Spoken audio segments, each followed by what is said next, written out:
on the bottom of your packet. Bottom of the package, or the top, wherever you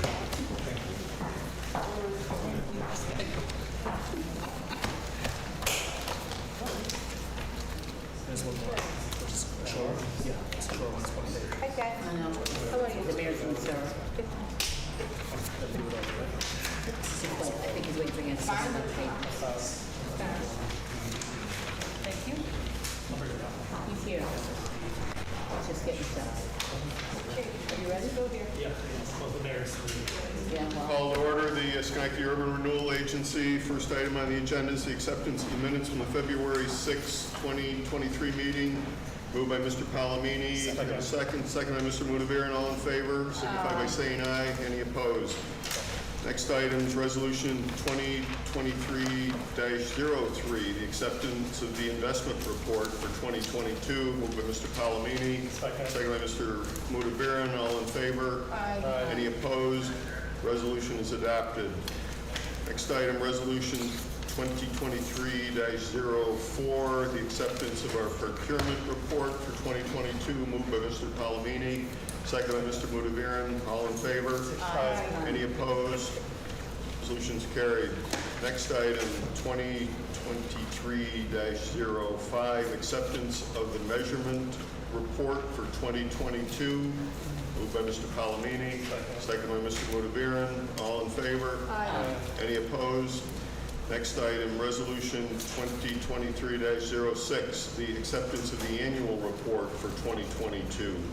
Moved by Mr. Palomini, seconded by Porterfield. All in favor? Aye. Any opposed? Resolution's carried. Next item, the authorization to enter into an option agreement with the City of Schenectady and Land Reutilization Corporation of the Capital Region, commonly referred to as the Land Bank, for multiple parcels on Summit Avenue, Westover Avenue, Hamilton Street, and Mumford Street. Moved by Mr. Palomini, second by Porterfield. All in favor? Aye. Any opposed? Resolution's carried. Next item, Resolution 2023-08, authorization to release certain covenants and restrictions imposed upon parcels stemming from the prior in rem foreclosure process. Moved by Mr. Palomini, second by Mr. Mudaviran. All in favor? Aye. Any opposed? Items, it's carried. Any other business come before the agency? Entertain a motion to adjourn. Moved by Mr. Palomini, second by Mr. Mudaviran. Resolution's carried. All business is done. Thank you. Sorry it took so long. Call to order the Schenectady City Council Committee meeting for Tuesday, September 5th, 2023. We'll begin with a presentation by the Schenectady Police Department. New initiative, Mr. Mayor. Yeah, and thank you for modifying your schedule. Department's been working on for a period of time, coming out of reform items, creating transparency, and it's going to go live. It is live. It is live, Council President. Just because you moved it on the agenda, that they didn't waste any time to hold it back from the public. So this will be the actual site. And turn it over to Chief Clifford.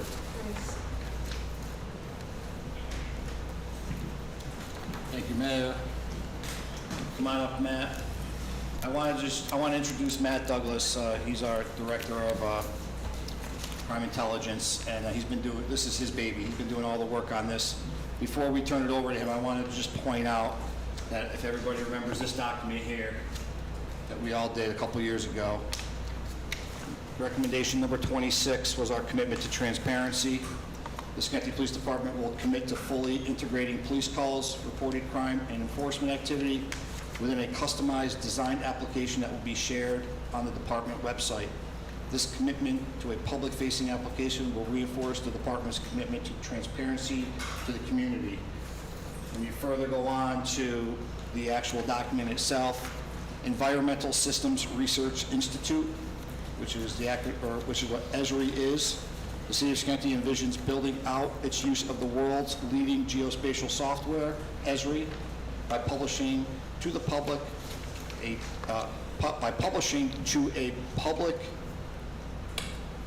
this is a typo, by publishing to a public to data share. This platform will greatly aid in transparency by displaying years of city and police data, including real-time, all in an easy-to-search website that also has easy-to-navigate dashboards of commonly requested queries. So this was done a couple of years ago. I'm not sure why there are so many typos in there. But we do have a demonstration here for you of our now active public-facing dashboard. I'll turn it over to Director Douglas to go through a short PowerPoint telling you how we got here, and then he'll give you a demonstration. Test. Close enough? It's going over the air. All right, thank you. As the chief mentioned, this is a project that we've been working on for quite some time. Now that we actually got everything together, we're looking forward to showcasing you some of the things that we've been able to put together regarding really enhancing transparency with the police department and with the community. All right, so a couple little slides to go over real quick. But transparency itself, really what it is sharing information and data and making it easily accessible to the public. All right, there are a couple of reports that went out, one in particular recently of 2022 that show that 42% of Americans find that there is a gap in transparency with policing in the community, which really impacts the perception that the community has with law enforcement. With the technologies and software that we now have in the city of Schenectady, we've been able to create different ways to kind of generate a platform to further enhance that transparency, which is about what I'm going to show you a couple more slides here. Now, Schenectady, the city itself is very data-driven. We use data for so many different things. It's a smart city initiative, again, very data-based sound. For the Schenectady Police Department, which is more my wheelhouse, we create actionable products on a weekly basis, whether it be a crime pattern or trend or seeking to identify a criminal suspect, a variety of products that we put out on a weekly basis. And that's tactical analysis. And then you got the strategic analysis, which is like the long-term initiatives and analysis that goes into it. And that falls under our evidence-based approaches, which are our strategically placed initiatives that we have adopted that have been nationally recognized, such as hotspot policing, DDACS, data-driven approaches to crime and traffic safety, CPTED, crime prevention through environmental design, right? So as we start to get all this information, we're trying to figure out different platforms that we can share what we're doing and how we deploy our resources to the community. All right, now today we're primarily going to talk about the dashboard, but just as a brief example of something that we recently were able to create was a link that really showcased the success that we had with our Schenectady Hub platform, which was done by Lieutenant Brian Mascherone and Sergeant Nate Mannix, and different support from elected officials and command staff. We were able to generate this with the Esri technologies to really showcase, again, the successes that we've been having in a very professional format and platform that can go through different statistics and contacts, a different way to visually share what's been done, and then the community can now access this type of information. All right, now, if we switch gears and go more towards the agenda, we will go to current slide. All right, now we're talking about crime statistics. How can we share crime, reported crime, to the community and have them easily access that information? Sure enough, we do create internally weekly crime statistical reports. But with the technologies that we now have, we were looking to create an interface, something that the community could interact with and look up certain information that they are interested in regarding our crime. And that's what's going to bring us now to the public-facing crime dashboard that we're able to implement and put together utilizing the Esri technologies. All right, so as this loads, what you'll end up seeing here is that it brings up a map of the city of Schenectady, and then it brings up a variety of tables and charts, all of which have the interactivity and configuring that the end user can choose what to look at. So right now what I'm doing is I'm looking at selected date range. Now, keeping in mind what we have put together is 28 days of reported criminal activity. This would be a dashboard that would be updated on a weekly basis. Currently, this is looking at July 31st to August 27th of this year. So if we wanted to look at just, let's say, July 31st We'll go for a full week, and we'll go to August 6th. You'll start to see that the charts and configurations will change based on the new parameters that the person was looking for. You can also zoom in and zoom out of the map, and you can say, okay, this is great information, but let's say I'm only interested in different activity that occurred in the downtown area and Hamilton Hill. So as you change those filterings, the charts and tables will also reflect the changes that that person's looking for. Very similar, if you're only interested in, all right, let me look at all neighborhoods within the city of Schenectady, there's another drop down that showcases the reported crime types. All right, currently we have them all selected. If we're only interested in, say, motor vehicle thefts and burglaries, you're only going to see that based on the filters that you put in place. So again, very interactive. I can show you quite a bit of information. And then the other cool, interesting tool is if you select all neighborhoods and all crimes, you can also zoom into the city. And as you zoom in, it's going to showcase what you're looking at on the charts and tables. And then in addition, if maybe someone's moving in or they want to know what's going on in a particular area, there's a drop-down menu where you could literally click lasso, select out the crimes. Oh, that's my circle, guys. And it'll basically show you how many of those crimes you selected and give you a tally in the top left of the chart. On the bottom of the dashboard, there is information on Schenectady's police tip line, different information that the community can provide to the police department. And then also below that, there's a disclaimer on the accuracy of the data, which the city attorney can take a further look at that. But basically, the bypass, we validated the data. It's coming through a trusted source. It's our internal data. But we've taken the correct measures to make sure that it's validated to the best of our ability. So that is the dashboard, how it works, how it's set up. Again, a lot of interaction that the user can have with this particular dashboard. And definitely go back if you have questions. I just got a couple quick slides to wrap this up. All right, so this took quite some time to really get up and running. And as we started, we had different visions and different goals. So as we started to accomplish one vision and meet that expectation, such as the public-facing dashboard, now we're coming up with a variety of other visions so we have more goals to achieve using this different type of technology. This slide is more or less a thank you for the community, the elected officials, council members, yourself, for the support throughout this transition. And then we also ended off looking at different action items to further promote and enhance the things that we're now capable of producing, utilizing these very similar technologies. So that pretty much wraps it up. We open it up for questions. So we will open up for questions, and I can easily navigate back to that dashboard if there's anything of interest there as well. President? I noticed there's something that was supposed to be rolled out called Patrol Finder. I didn't notice anything on here that interacts with that or that mentioned at all. Is this part of it? Is that working? Where are we with that? So Patrol Finder is, my understanding, more internal for a lot of different operations with patrol. The dashboard that you're showing now, that we're kind of showing, is really more for public-facing use. Okay, because my understanding part of Patrol Finder was that for the public to be able to find out where the patrol cars were. That's not part of it? That is the case for the public at some point. We're not saying we're ready to do that yet, but once we implement it, at some point, it could become part of this dashboard for the public to be able to see when the last time a police car drove by their house.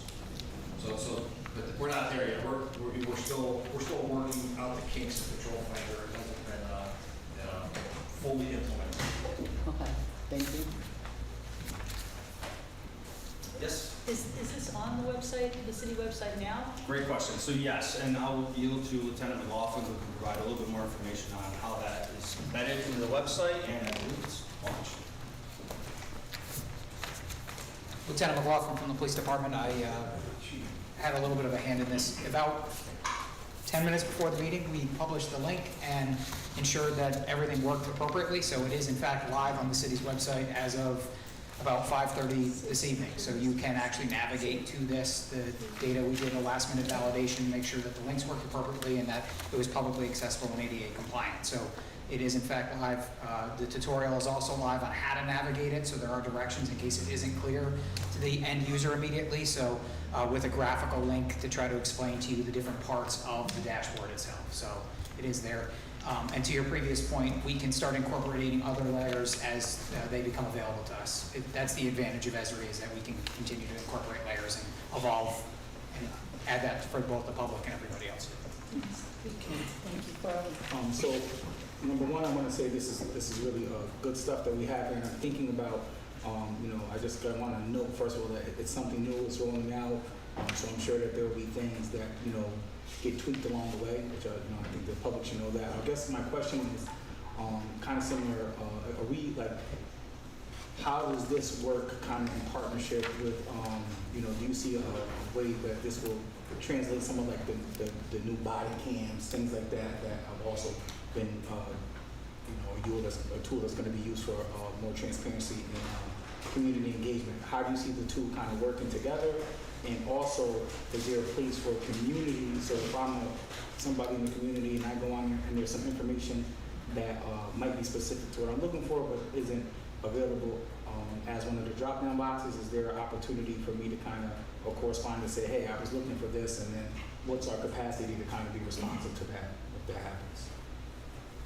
So historically speaking, for us as an agency, that we use the FOIL process a ton, which to some may seem like a barrier to entry. So we wanted to try to reduce that barrier and work on reducing all of them. So we are going to still be responsive. We are monitoring. I actually oversee all of the department's FOILs now that come into the police department. So we kind of take a gauge of what people are asking for to try to be able to find a way to provide that as efficiently as possible and to try to be as transparent. So yes, I think as we see not only that, but the feedback that comes generally through the records department, which I also oversee, those are the things that we use as like a feedback and kind of a sounding board. But as we hear it, we are working towards that. The advantage of Esri is the depth of the platform allows for us to even do surveying, which is another initiative we're currently working on, just not ready to publish right now, but to be able to survey the public.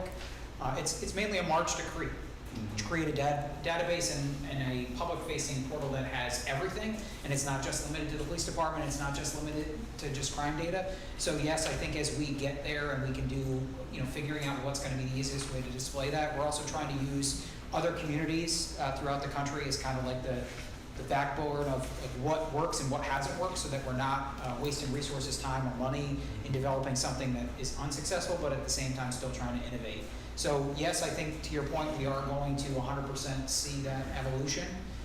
But as those things come in, if more than one person has requested it, is something that's on our radar. And there are probably a good 8 or 9 projects currently in the hopper. So I do see us adding more to this. This is just what is 100% ready for today. We've vetted and we know is to the point where we feel comfortable in saying that this product is ready for the public to be able to answer the questions that we feel otherwise would have been months or weeks in the making, which would normally be the FOIL turnaround time, which could be 25 or 30 days. Now they can get it in about 2 to 3 minutes.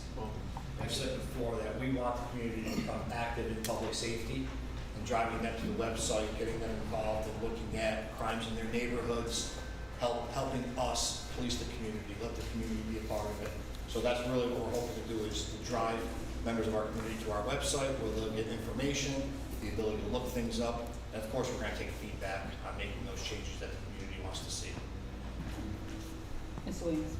So I definitely had some questions, but first and foremost, thank you for being here and providing us this presentation. Roughly, how long is information stored, and are residents able to export data?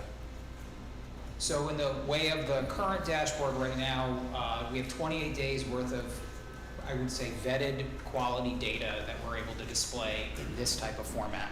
From a FOIL perspective, obviously, we maintain data beyond that. Back when we probably were not as diligent in always ensuring that reporting was done correctly. A walk into the police department, unfortunately, sometimes would be labeled as 531 Liberty Street when in fact maybe a crime didn't occur there. So as a result of that, we've had to put new measures in to make sure that it's easily displayable and it makes sense and it corresponds to a neighborhood as opposed to the police station over and over again. So right now, older data is available from FOIL still, but moving forward, the option would be to continue to add to the database and be able to expand it as we go along. As for to the other point, exporting the data, like any other website, you can take the data that's there. It's been cleaned. It is CGIS compliant. It's anonymous enough that it would be very challenging for somebody to really figure it out unless they were an active participant in that particular crime, because it's not specific to a set address, it's just a block, if you will. So they could export what they see on the screen by doing screen capturing, but in the way of data security, it meets or exceeds FBI and state standards for that. Gotcha. Thank you. And just one more question. I know with becoming more transparent, everyone assumes that people digest information the same, which is not always the case. For an individual that's looking at more information than less, is there someone available to discuss some aspects of what they're seeing? So we have, obviously our public information officer program does do community outreach, but also speaks on a regular basis to people that have inquiries. And normally what happens is if a records inquiry comes in where somebody's asking a specific question that can be him, at that point we triage and then send it to the appropriate person in the police department. So the tips line also acts that way. If a person calls in with something that's not necessarily a law enforcement tip, but more or less an inquiry, we may route that to either a PIO, the community police officer that's assigned to that zone, and then maybe have that person go and speak to them directly if they don't want to talk to somebody on the phone, whether it's for help navigating this or for other things that we can aid them with. But if it seems to be a common occurrence, then we'll work on clarifying a dashboard or creating another document, just to try to make sure that we get over that barrier or hurdle as well. Perfect. Thank you. And I'll add one more thing to that, every fall, spring and fall, but fall's approaching, I try to make my way out to all the neighborhood association meetings. So this fall, I'm scheduling to go out to them. So pay attention, if the public pay attention to when the next one is. When I go there, I want to talk about technology and policing. So this will be one of the things that we talk about and be a good opportunity to ask questions at that point. And in terms of, the crimes, we're hearing a lot about car accidents and speeding. It's huge. So is that capturing that so people can look within their neighborhood, those kinds of things happening? So currently, this dashboard is specifically looking at part 1 crime, which is murder, rape, robbery, assault, burglary, larceny, murder, open theft, and the 8 top serious crimes. But crashes, absolutely, is actually one of those things that we actually have on our mission action items, is because the data is there and we can actually create another layer or a separate dashboard specifically looking at crashes. So that capability does exist. This was just kind of like the initial launch to kind of showcase the platform itself of what it can do, and now it's really opening up the floodgates to figure out what is it that the community wants, elected officials, command staff, mayor. Okay, thank you. Mr. Rivera? Chief, will this help in terms of the police response time, in terms of addressing crimes? Will this help in any way? This specifically won't. That would be more of a patrol finder thing, but this is more of a reporting dashboard than anything else. But no, to answer your question, no. This So it cannot be used to identify hot spots and then target those areas? Well, this is more of It will explaining that to in the terms of public. the historical data, but the actual initial response, it wouldn't have an effect. Any other questions? Yeah. And there's a lot of information there when you look at it. Again, Matt's put a lot of time and effort in it. It's just starting, so it's a dynamic process. There's some things on there, police department may say, oh, wow, this is great, we want to look at it. Nobody's going to look at that one subset of data. There may be something else that they want to see every day. And so it's how do we modify that to, again, put the information out there that people want, that makes sense, and is in a usable format. And then it's to layer it with other things, whether it's code enforcement, whether it's dog licenses, street closures, some of the things that we're doing with See, Click, Fix. So it's really a dynamic process that's going to grow over time. Okay. All right. Thank you. Thank you very much. Thank you very much. Thanks for your time. Thank you.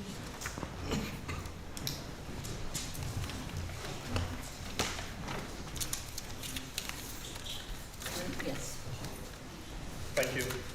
I would like to call the Finance Committee to order, and the first item is purchase of the new fire truck. Chief Marino.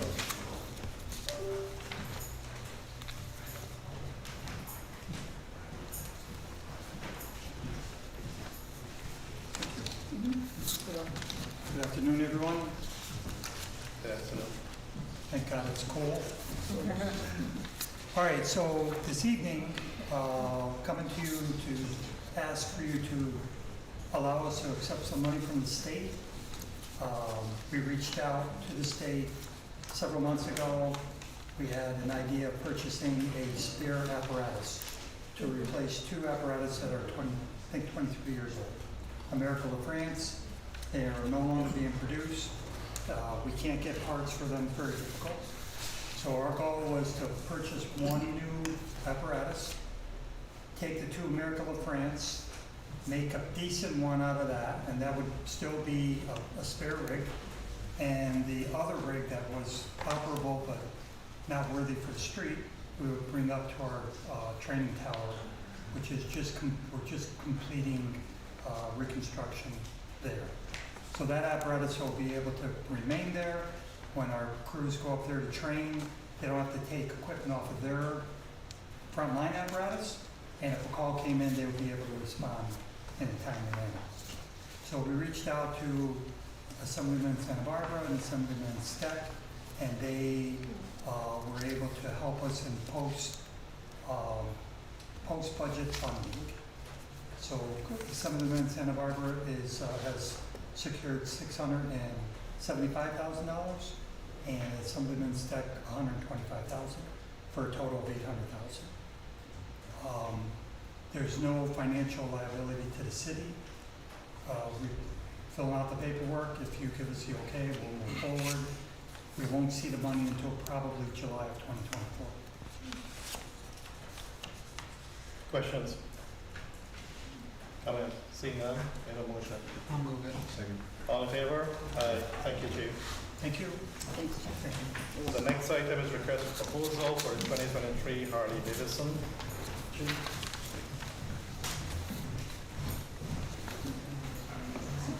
Good evening.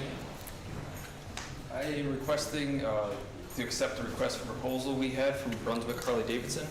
In 2002, I believe it was, AC Seberg came in and requested that we accept a grant from JAG, and now we would like to use those funds to purchase a Harley Davidson. We put out the RFP and we only had one bid.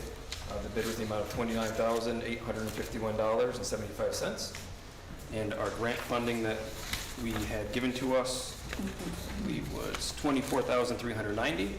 So we propose to use to pay for the remaining $5,461.75 through our operating budget. We are not requesting any further funds. Questions? Comments? Seeing, go ahead, please. So I asked this at the meeting, but I want to ask for the group, because I don't see many motorcycle cops around. And so we're buying a new motorcycle, so we want to know how we're going to be using that. Yeah, so our motorcycles we have now were bought in 1998 and, so 1999 were received in 1998, so they haven't been very operational. We have led the parades, Schenectady, the Christmas parades every year, the holiday parade. They've been at several community events, showing the children the different bikes, and with this one we would put a computer on it and it would be used in traffic enforcement as well. Oh, okay, thank you. We actually haven't had a computer on it. The last one we had paper tickets. Is the last time it was actually road tickets.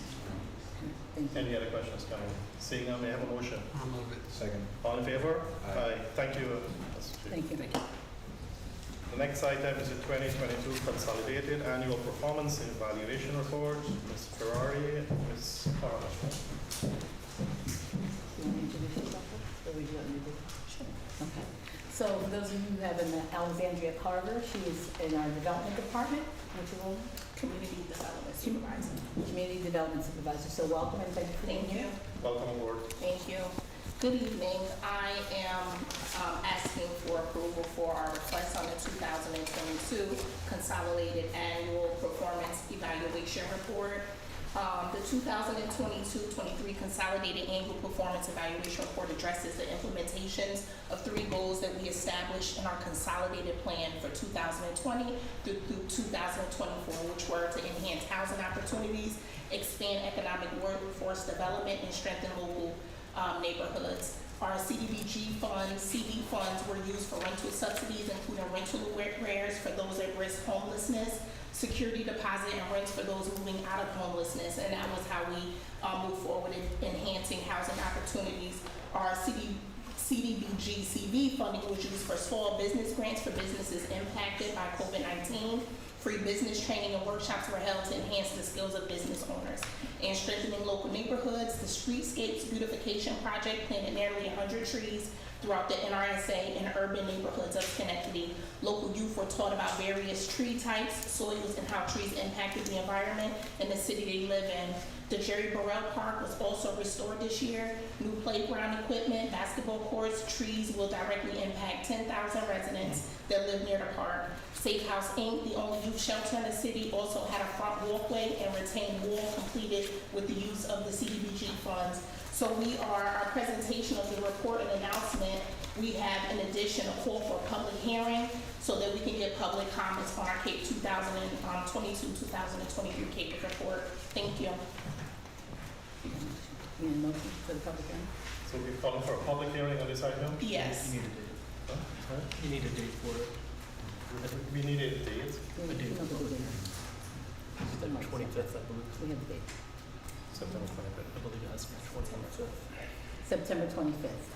Call for it Monday and then the next cycle execute from home. Okay. Any questions? Seeing none, may I have a motion to call for public hearing September 25th for this item? I'll move it. Second. All in favor? Aye. Thank you. Thank you. The next item is the 2024 budget, and we're calling for a public hearing here. Ms. Lukamak. Hello. Good afternoon, good evening. This is just a call for a public hearing for the proposed budget, the 2024 proposed budget. We're requesting, it's recommended that the council call for a public hearing on the 2024 proposed budget to be approved, and that such hearing will be scheduled for October 10th, 2023. Questions? Seeing none, may I have a motion? Second. All in favor? Aye. Thank you. The next item is the supplemental bond ordinance for North Ferry Street Pump Station. So I believe Anthony Ferrari sent a bunch of information to council, President Marion Porterfield, in regards to this. We're increasing the bond ordinance to $51,486 to provide a cushion. There's no consequences to this increase. This will just make sure to help avoid any issues, even if it's over $1. So it's respectfully recommended that the City Council approve of this supplemental bond ordinance in an amount of $25,275,000 for this project. All right, just to give some clarity, if Go you ahead, don't mind, please. sir. In terms of, I did have some questions because this would have been our third supplemental bond ordinance. So I just wanted to make sure that we had enough money in place and we weren't seeing this again. And the reason actually for the increase, so Mr. Ferrari sent that information. That's why I think we moved it forward to be on the agenda before it didn't get there. So now they're bringing it back, so all the information's here.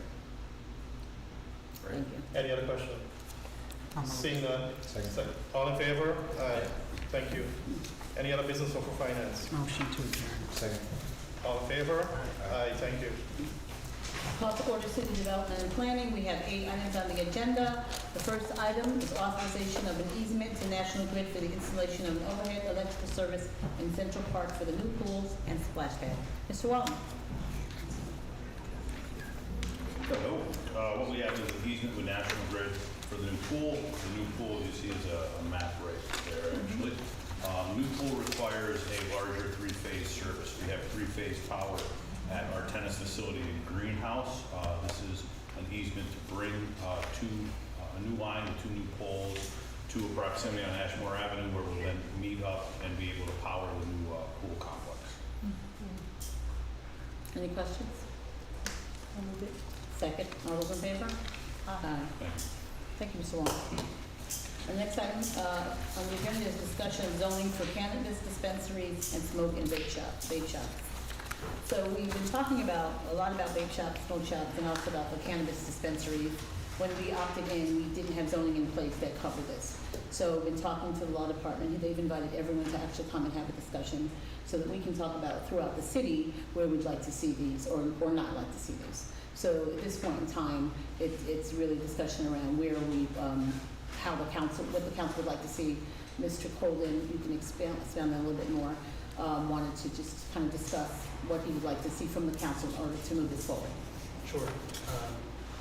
First, I do want to thank the council people who've stopped by to discuss zoning in, I think, a grander scale and also specific to these particular issues facing the city. I've been in contact with the development department to talk about best practices, obviously, and certain council people have let it be known to me their thoughts on what districts to allow it or whether or not the best route is an overlay. I think it's really on the council to determine what is in the best interest of the city and also rely on the expertise of the development department and the other applicable departments. There are other municipalities still grappling with this issue. Rochester has already codified how they're approaching cannabis dispensaries. And obviously, something that we've talked about is that smoke shops and vape shops, for the purposes of zoning, have to be treated similarly to cannabis dispensaries. That came from New York State's regulations. And as it currently exists, we don't have anything. When our zoning code was established, there was nothing that foresaw this change in the law related to cannabis dispensaries and smoke shops and vape shops becoming more common. Currently, as you're all aware, there's this cannabis dispensary that's open on Upper Union. Certainly, we're at a point now where it would be very difficult for the city to do anything to stop that one establishment. However, the council decided that the Upper Union corridor where that current dispensary is not somewhere where you want to see other dispensaries, and you zone for that. That would be a pre-existing non-conforming business, and they could still operate. I continue to encourage the council people to come in and talk to us, talk to the development department, particularly Christine Premiano, who knows zoning very well. Obviously, there are aspects to this that are more complicated. Not just where are you going to allow it, but then what restrictions are you going to place on the businesses? Is it going to be as of right, where in a particular district they could operate as of right, or are you going to require these types of businesses to get, for example, a special use permit? I would prefer, obviously, that the council to come forward, or council people to come forward with a proposal. Certainly, the law department can draft something, but we don't, to be honest, we don't want it to be coming from us. We want it to be the council's decision in changing the code. And obviously, this is going to be something that is probably not going to pass right away without quite a bit of discussion to figure out where the consensus is in terms of where it's going to be, and then what restrictions the council will place on the establishment of those types of businesses. I'm happy to answer any questions, either here, or if anybody, has a question later on, you know how to reach out to me. I'll try to make myself as available as necessary. If you want to come in to, talk to me, or talk to Mr. Marney, talk to Ms. Premiano, we want to make ourselves available so that, we can have something in our code sooner rather than later. Are there any questions? Mr. Williams? Definitely, thank you for that and this information to reference. What I wanted to know is if you could just expand on the fact, I think making a clear differentiation to anyone listening or also in the room, regardless of where we put zoning that doesn't restrict its usage throughout our city. Generally, that's correct, yeah. For example, if you go to the dispensary on Upper Union, certainly you can make a purchase there and then, go through downtown and, have whatever you purchase and smoke it, right? Or anywhere else in the city for that matter. Well, we have restrictions in the park. Right, right. So long as this is not prohibited in certain places, and obviously we've, the council has taken action to restrict it in Central Park. All parks. Right, and all the other parks for that matter, right. But certainly, barring any other statute, you can, use it in another place. So I know that, I appreciate the question because I know some people think that it will create a limitation on where it can be used. Limitations already exist, but where it's not limited, it would therefore be permitted to be used. Ms. Farley? Yeah, I would just invite my council members to consider the spirit in which this legislation was drafted with the state. I think it's unique in the way that there is a, social justice component to this, that people who from marginalized communities who have been disproportionately impacted by prohibition laws, there's written right in the legislation that you see from the state that there is an effort to correct a historical wrong there. So I think that as we consider zoning and where prohibited uses, things like that, that we just are mindful and we're looking through that same lens of the spirit of the legislation from the state.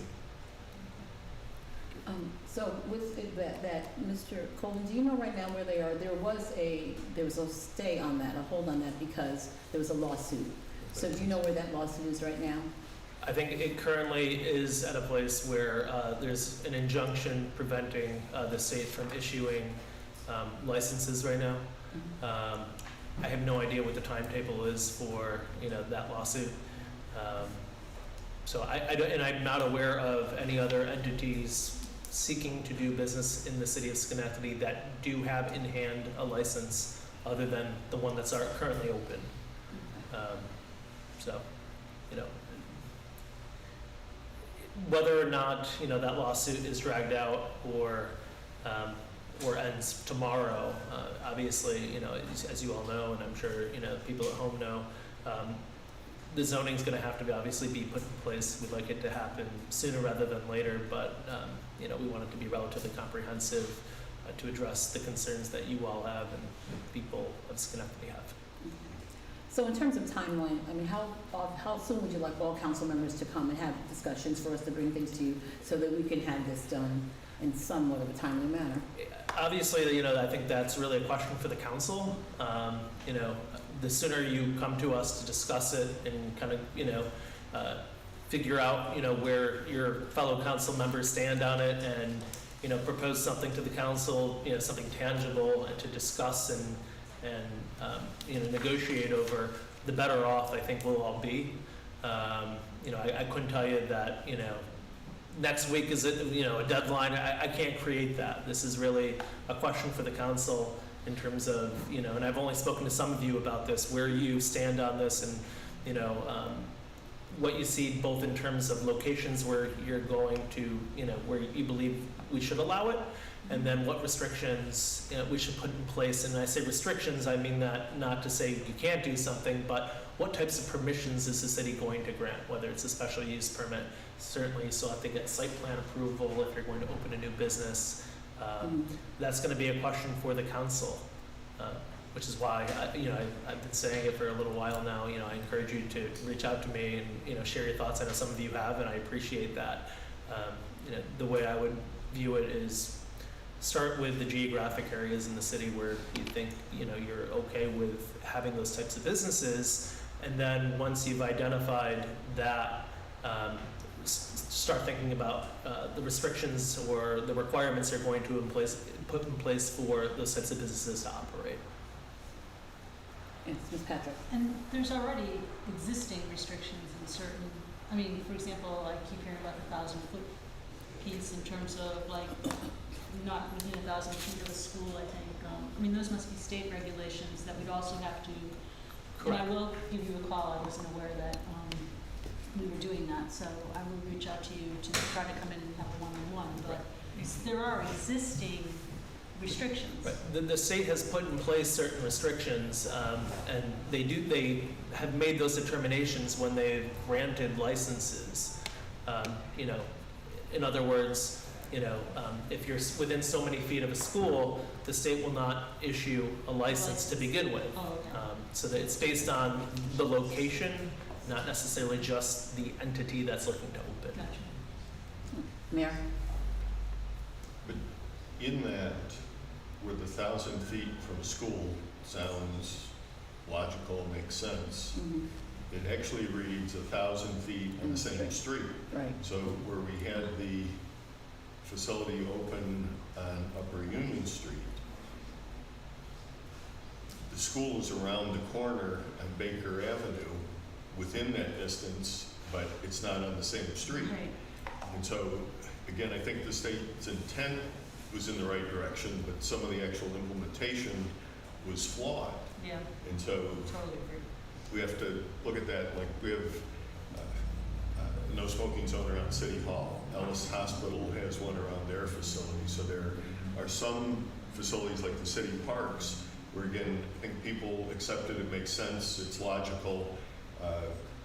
And generally, there's not an enforcement issue. People are compliant with it. And how do we get that message out?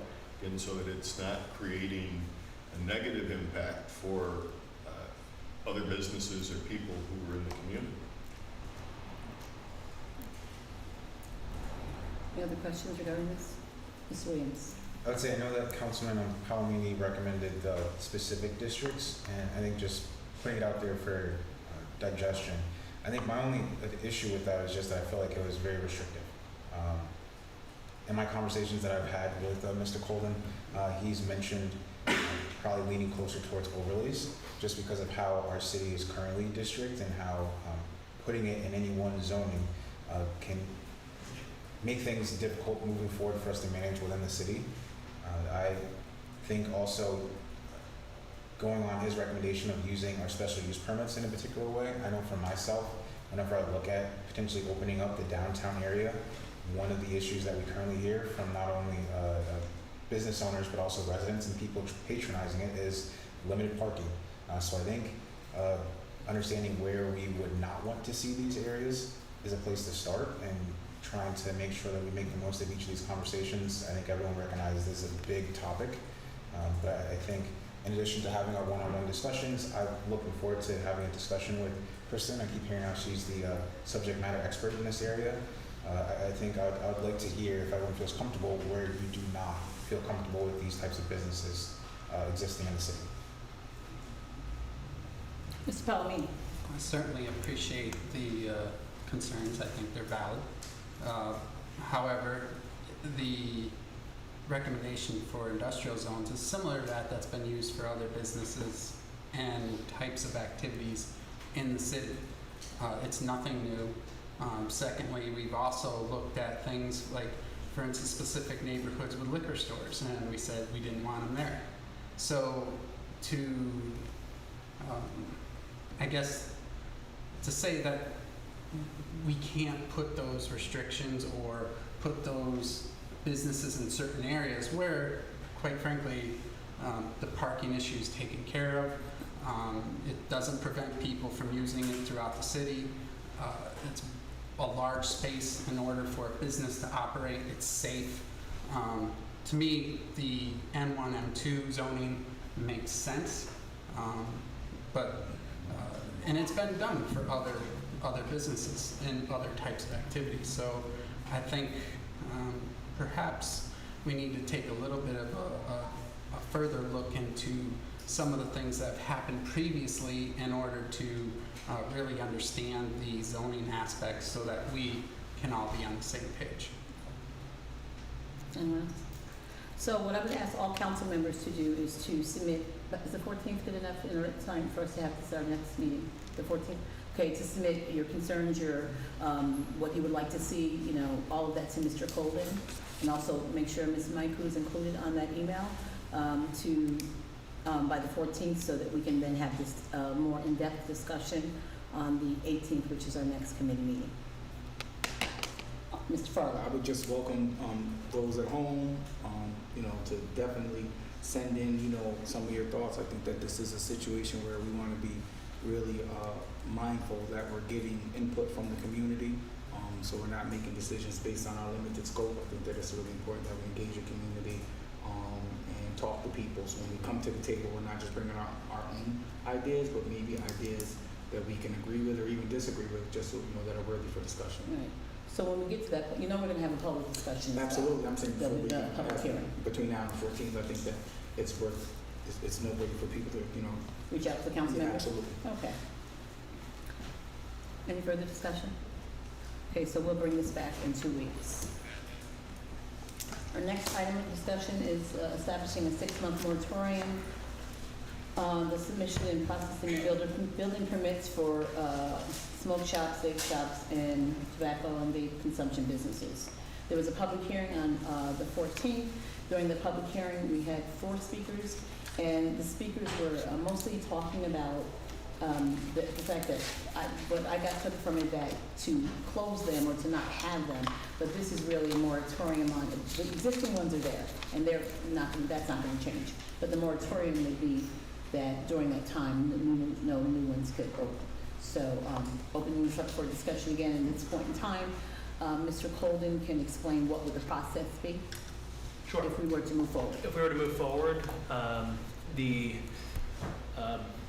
ordinance would be presented to the planning department at the county for review and opinion.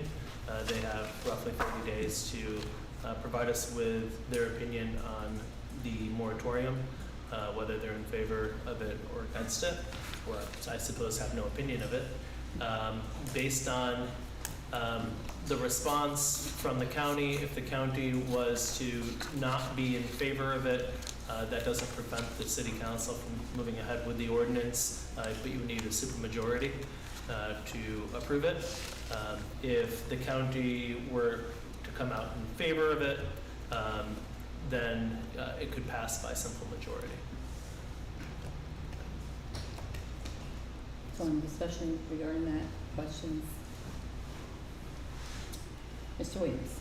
I know part of the discussion was evaluating how enforcement was continuing on. I know Mr. Mudaviran is not here at the moment. Mr. Mayor, are you able to speak to any progress made in that department? They continue to do that, not only in these shops, but other venues who need a certificate of occupancy, need a mass gathering permit, a public assembly permit.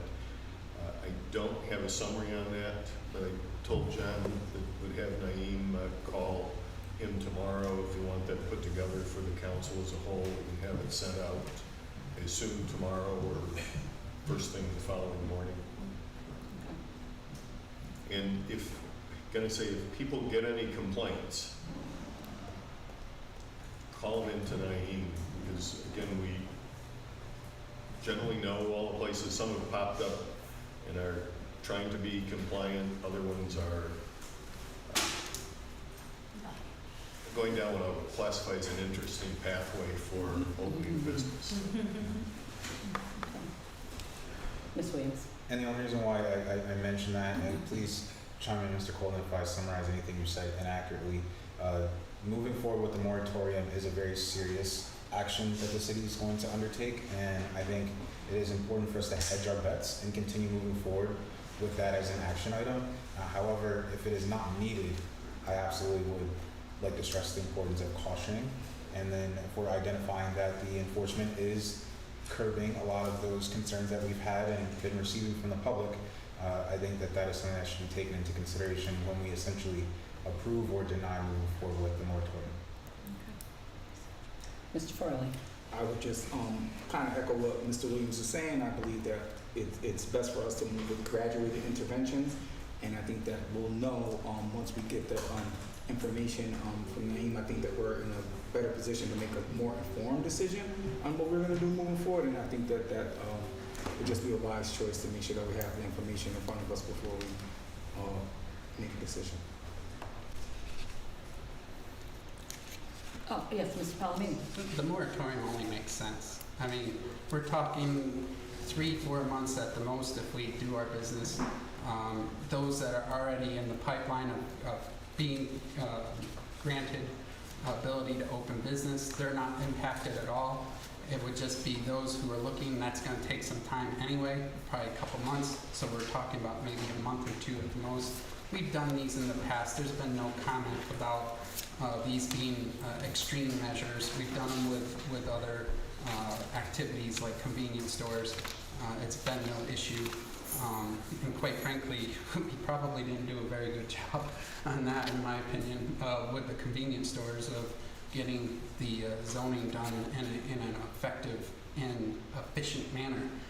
But if we did our business in an appropriate manner here, we're talking a matter of 3-4 months. It helps the enforcement aspect because if a new store pops up, you automatically know they're illegal. And it allows the enforcement aspect to catch up to those businesses that are out there, to the mayor's point of dealing with those businesses that aren't doing things the appropriate manner. We have a number of businesses who are, but there's also those who aren't. So this just gives us the time to catch up, get our act together, get the zoning done relatively rapidly, and figure out how to go down that road and make sure that the complaints we're getting from the neighborhoods stop, because there is significant concern that's been brought up at several neighborhood association meetings, particularly Bellevue and some other neighborhoods, of there's just too many smoke shops within this area. We know some of them weren't properly opened, and this gives us the chance to really catch up with the enforcement, but also deal with the zoning issue. Mr. Colden, I think it was Mr. Marnie actually that mentioned something about that if we talk about doing this moratorium on smoke shops, and do we have to consider other shops that have like use, like we're talking about the cannabis, so can you talk about how that all interacts? Sure. And the way Mr. Marnie had phrased it previously is called a drastic measure, which it is. This only applies to vape shops, smoke shops, and similar use shops. It doesn't apply to cannabis. The state has occupied that space in regulating cannabis lounges and dispensaries, so this would not apply to those types of businesses. So it would be limited to the smoke shops, vape shops, and similar shops that do not include cannabis dispensaries. So what's before us now is that we would, if we were to move forward, it would go 30 days. They would have 30 days, have to come back to the council once again. Correct. So presumably if the council were to move ahead with this next week, it would then, and if it passes, it would then go to the county development agency for review, and they have 30 days, and then it would come back to them. And during that time period, obviously, the council can, obviously begin the zoning process of these types of businesses. And it could be that 30 days from now or 30 days from when you send it to the county, you've established zoning and you have something set. You don't have to move forward with the moratorium at that time. However, at least, you start the process by sending it to the county. That doesn't require you to take action if the county were to come out in favor of a moratorium or be supportive of it. Council can still say, we're not going to move ahead with it. Mr. Farley? I would say just and to be responsive to what we're hearing from the community, and definitely for neighborhood association meetings, and they're expressing this as a concern. I guess to Mr. Colden's point, moving forward wouldn't take away the opportunity for us to get the information from Naeem, and we still have the opportunity to look at that information and then decide whether we want to move forward or not. And if we're already, but I guess it would be wise to move forward. Therefore, we still have that opportunity. If not, we can just, we'll be somewhat wasting time where we don't need to waste time, because if we decide that's the action we need to take, that'll give us the opportunity to make a definitive action. But again, I just really want to stress the importance of making an informed decision based on the information that we're getting from code enforcement. So at this point in time, we would still want to, just for clarification, to get the information from Naeem, and the motion, the question before us now is whether or not we move this forward to refer it to the county. Mayor. Thank you. My personal preference would be to send it to the county, get their input. And I have not asked anybody in terms of the towns or villages within the county. I think there are similar activities, whether it had risen to the point of being an irritant, whether it's under review, but have the county look at it and send it back in a fairly quick turnaround, and then the council could act in an appropriate manner, having had another set of eyes on it and another level of input. Anyone else? Okay. So I'll make a motion that we send it forward to the county for review, and then take the next steps from there. Okay. I second that. All in favor? Aye. Okay, our next item on the agenda is the ceremonial resolution for Junior Leagues International. Mr. Palomini. Yes, they have a inaugural Find a Good Day on September 14th, and they would just like to call some attention to this. So it's a ceremonial resolution to recognize that day. I'll move that. I'll second. All in favor? Aye. Okay, the next item on the agenda is the follow-up on the ARPA contracts, where we are at this point and who sent in information, so it's probably going to be a pretty lengthy discussion. Mr. Ferrari has sent every council member a packet. In addition to emailing it to you, you've gotten it in hard copy.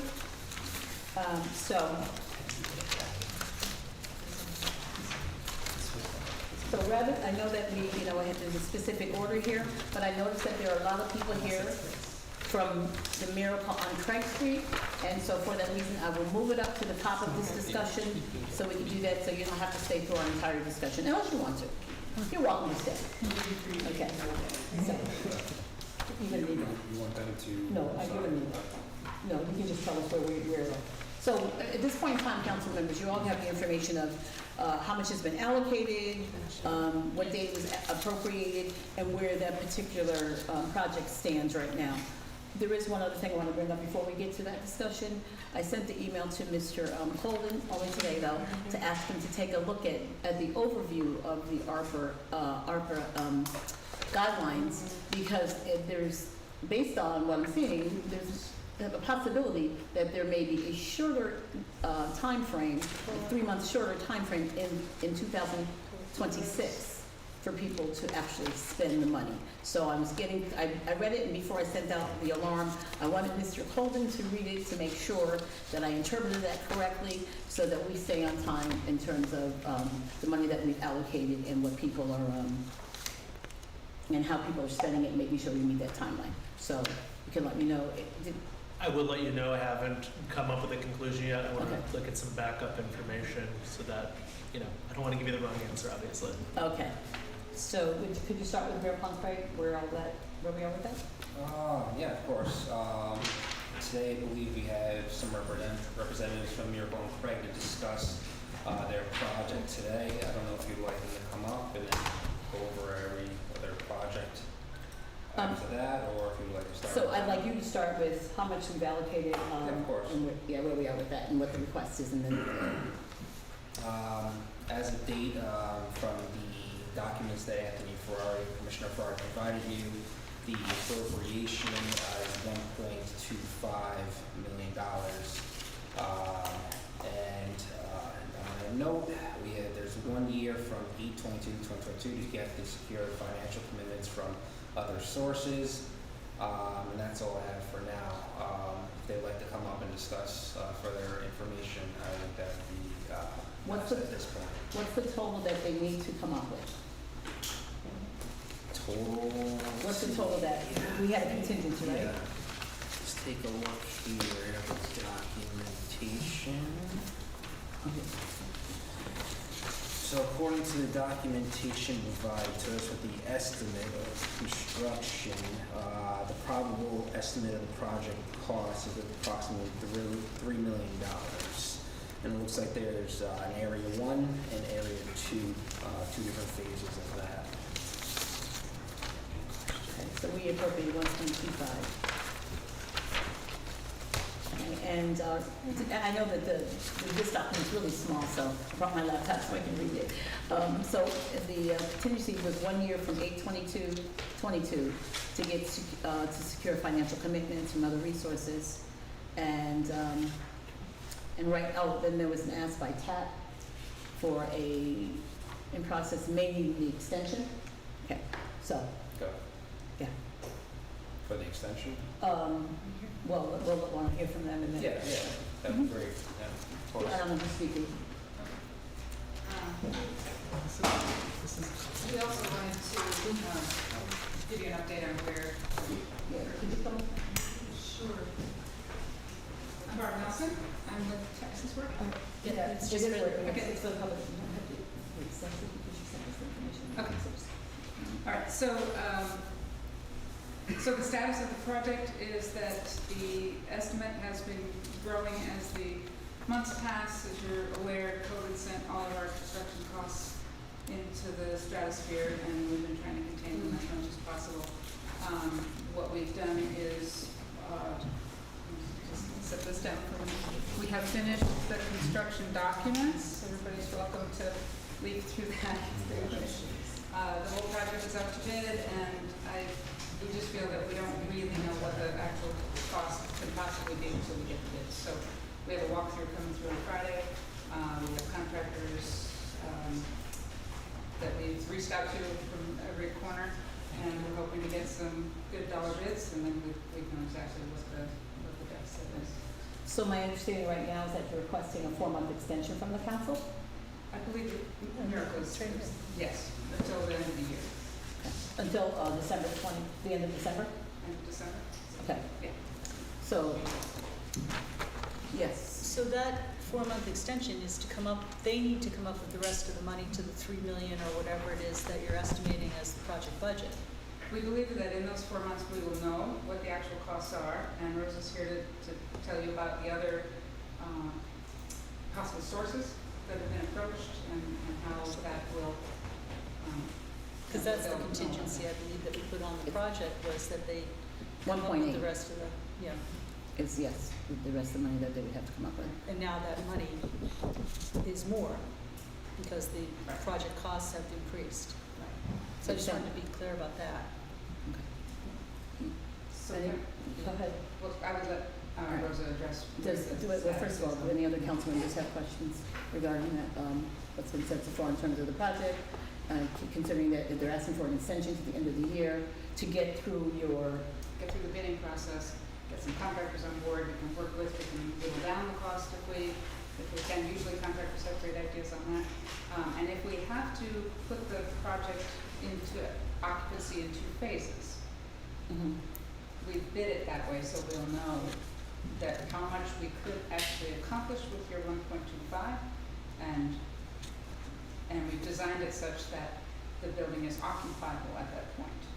So it may not be fully occupied, but it is fully accessible. Toilets are, match the occupancy, and many of the programs will be able to ensue.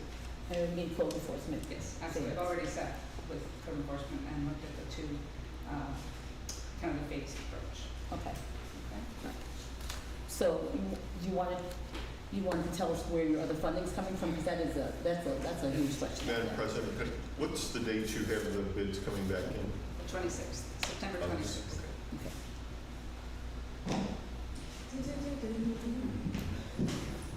Hi, everyone. Oh, this doesn't actually. No, that's for the public to hear. All right, I'm gonna lean in. My name is Rosa Rivera. I'm the director of Miracle on Cray Street. So right now, I really was planning to talk a little bit about programming, but I'll jump into sustainability first.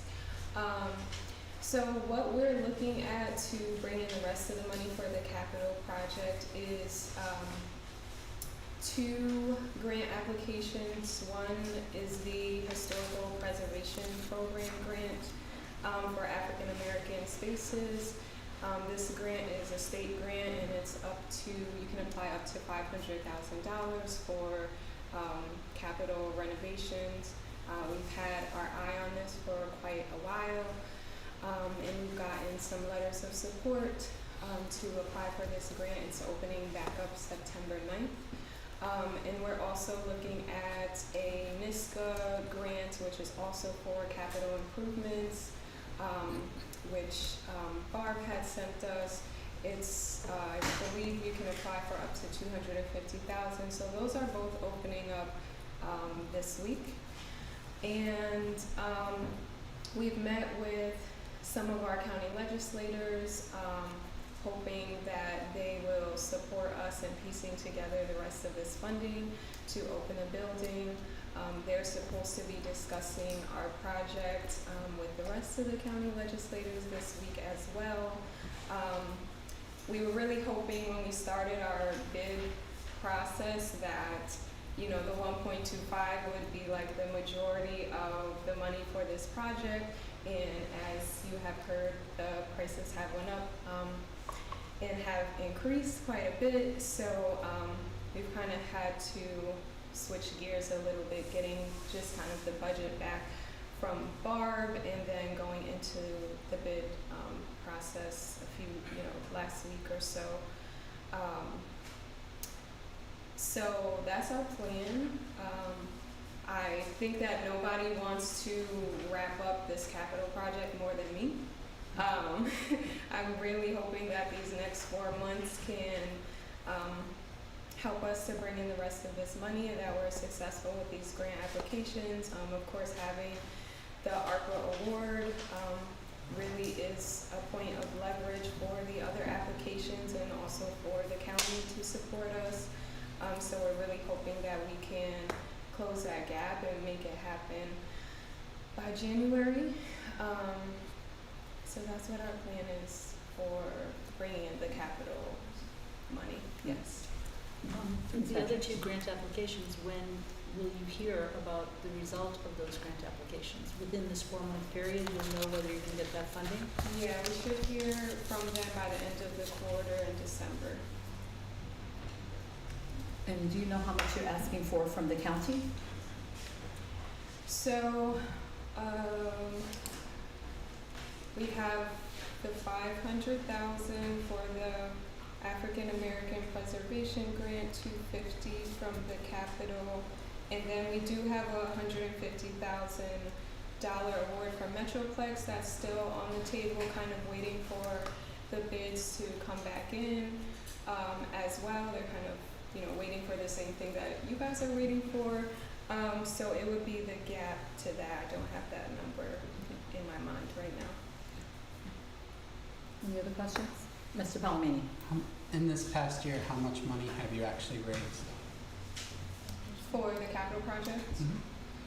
So we've gotten some small grants. I think I put them in the cover letter for kind of like maintenance, painting the building, doing some small removals. As you guys know, we have had kind of like a quasi-site control of the property, so we have had to maintain the property since the pandemic and, begin to do some volunteer renovations and remove things. We have shown a little bit of kind of like our progress in the presentation that we sent to you guys. So it's about 44,000, is what the number that I had. Yep. I just wasn't sure if there was other besides that. So at this point in time, the request before us is to give a 4-month extension to get the bids all in and also to get that gap in funding closed. Mr. Farley. I guess my question would be, because number one, I appreciate, the fundraising efforts and the things that you're doing, because you guys are visibly working in the community right now, which I think says a lot to your commitment, and already offering some service and some pretty amazing things happening right now. So I want to congratulate you on that. Secondly, I'm just thinking, is the 4 months a lot of time going to be enough time? Because I think that as we see, prices of materials are going up, and I know that COVID has impacted had a significant impact on your ability to kind of forecast when things can get done and whether to fall within, what the expected price range was. I was wondering, do you think that maybe even offering yourself a little more cushion time so you don't have to come back and ask for more? I just don't know. Do you think that would be plausible or not? And I know you want to get this done, and believe me, we have our own deadlines that we're working within as well, but I just wanted to put that out there to see what your thoughts were on that. Well, Barb actually thought that 6 months would be better, and we kind of went back and forth on that for the purpose of the bids. I think the purpose of raising the rest of the capital, I'm really pushing for that 4 months. I don't know if you wanted to say a word. Well, just my concern is if we don't get enough bidders and we feel like we need to go back up to bid, that's gonna, but at least we'll have some sense of the dollar range. So I think it's really up to you guys. I think more time is always, a little more cushion is always safer, but whatever you guys decide. Well, I just wanted to remind you that we're working within a time frame. No, the federal government has given us a time frame. Right. So that doesn't change. It won't change, so we have to stay within I that. have a question for Mr. Gugamuk. I don't remember the legislation. Is it need to be allocated? 2024. Right, but when? End of 24. Yes. I think it's I December. could have answered that. Mayor? Thank you, Madam President. The reality is the financial plan is somewhat weak here. We're also seeing that with the Empowerment Center. There was supposed to be some discussion to see whether Miracle on Craig and the Empowerment Center could work together in a joint project where we take some of the money that we're going in both directions, put it in one project to get something that's successful, as opposed to two that we're not able to finance. And just wondered what your position was on that, or any discussion that's been having on that topic. Yeah, so can I just go into a tidbit about programming real quick and circle into that? No, I think that we don't need that. Okay, okay. Heard many times. Okay, well, so I guess in short, we're really looking at our programming scope has changed to focus on kind of like holistic women's health. I think that we would be, of course, open to collaborating with the Empowerment Center. I don't know fully what their scope is. I think it's around workforce development. So it's definitely kind of very different what we're doing. I think we could, put it all under one roof. I don't know if it would make the most sense programmatically, kind of having people come in for women's health services and doula services and lactation counseling and yoga and workforce development. Maybe I'm open to the conversation, and I expressed that to Ron and Kristen, so I'm happy to have that and talk about it more. So now I have to step back because I thought that the programming was really focused on youth programs, a community center. That is what we have heard in the past. I think that was the grant application that we received from the Carver Community Center. The ARPA application, I don't think, talked to women's holistic health. So although I just said, gee, we don't need to hear about the programming, it now sounds like there's a change in emphasis on what the mission of the Carver Community Center is, as opposed to what you have been coming to us for in the past. They sent, did you get to read through the? Yeah. Okay, so yeah, but just just saying. everyone got that as well. Okay. I just wanted to make sure that you had it Yeah. to see that. Okay. Well, yeah. All right. Did you want to speak to that? Sure. So in the past, we have kind of expressed, not a youth center, it was always a family center, but more of like a catch-all kind of center where we would rely more on partners to come in and run programming. But over the past 4 years or so, I've been practicing as a doula and a yoga instructor, prenatal yoga instructor. There's a large kind of public health initiative around maternal health, and there's some big legislation happening next year with some reimbursements around doula services and getting people access to some of the resources that we've been piloting over the last 2 years. I kind of put in the packet a little bit about that and some of the grants that we received for those pilot programs. So I think that it has shifted a bit, but we never kind of were planning to be like a youth drop-in center. But I think as we came back to the council, and we spoke several times, and just working with our board, we really needed to have a foundation and work from our strengths, and be able to have programs that we can sustain, and then we can have additional partners come in and the community come in and utilize the center. But we really needed a game plan to keep the center open. Mr. Farley?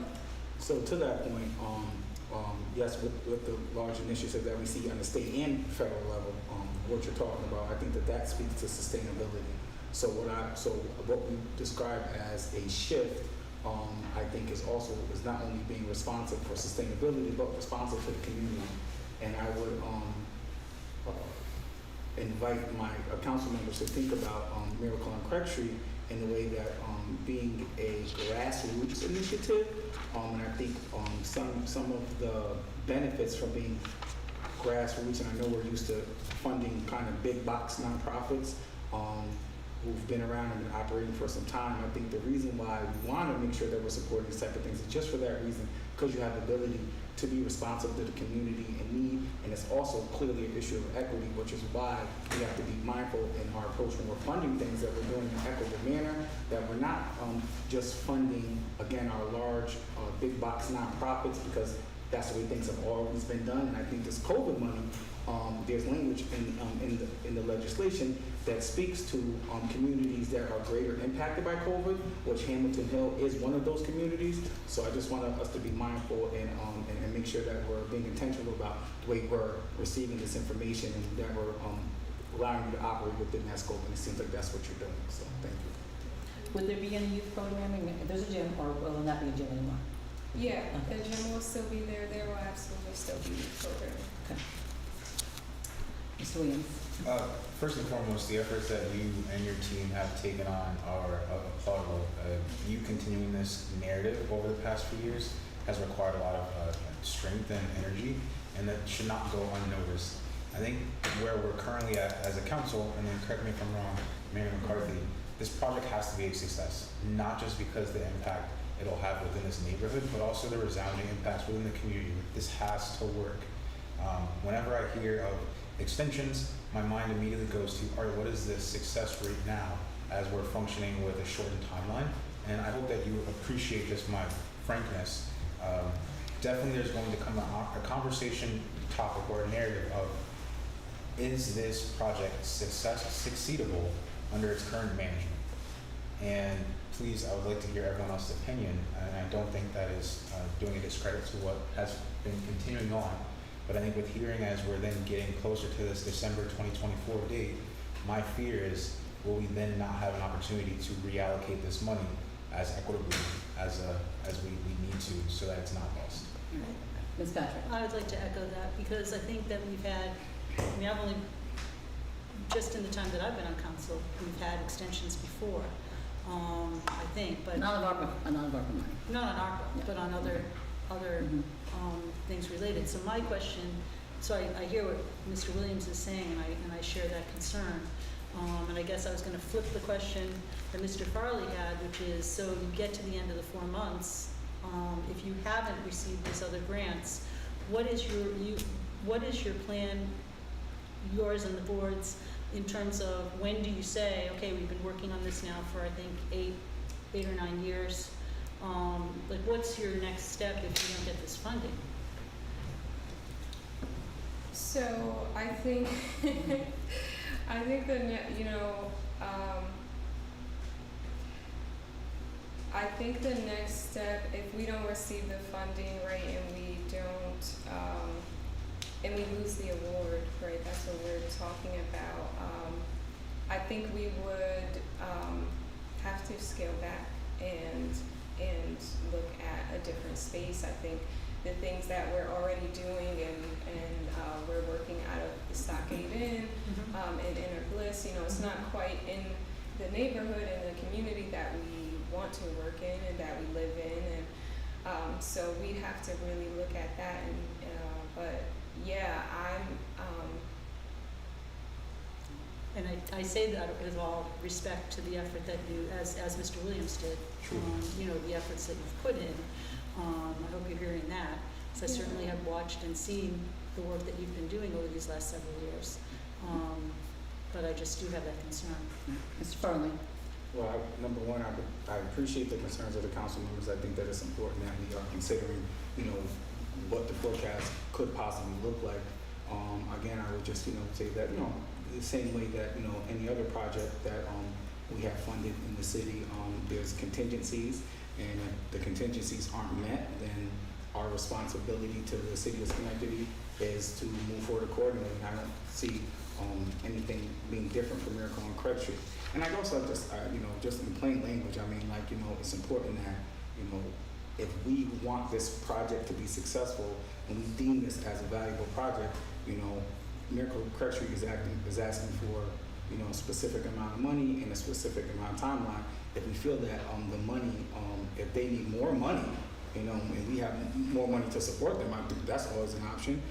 So I welcome that from fellow council members if you feel that this is a project that's important and speaks to the needs of the community.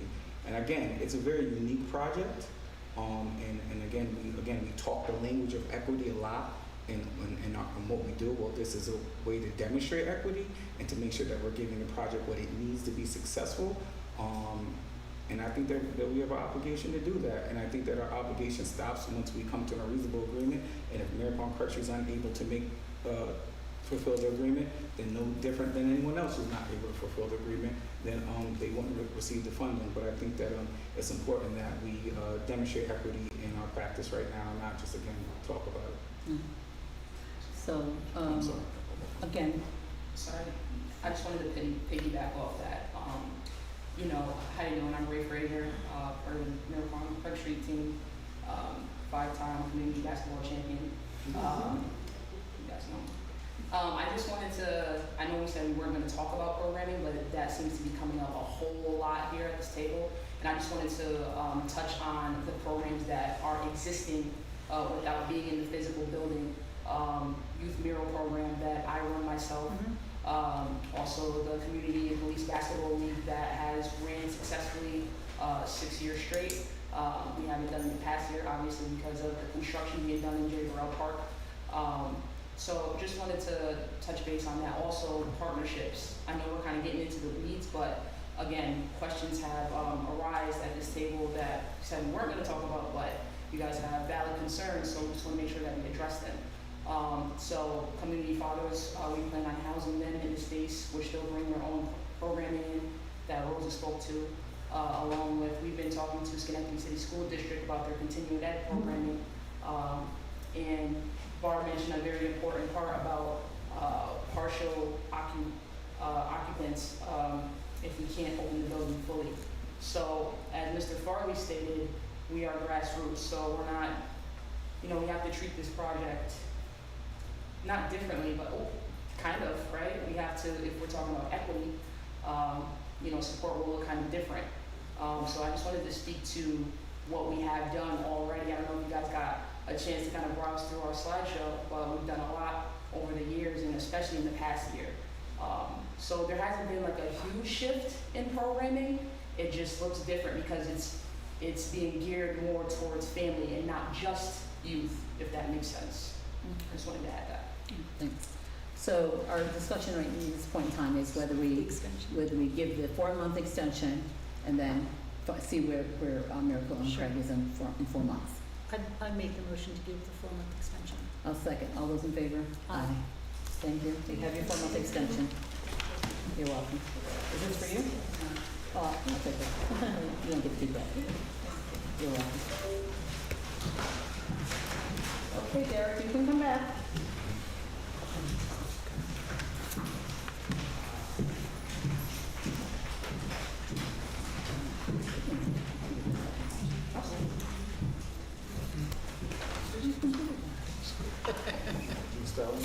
Huh? Okay, it's right? Even for me. Let me put it in there.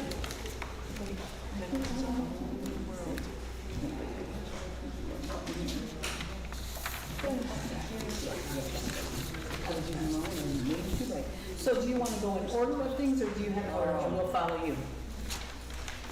So Just going over the numbers quickly, it's great that you guys gave them a 4-month extension, but a lot of the items they said were up to 250K. Doesn't mean they're gonna get the 250K or the 500K.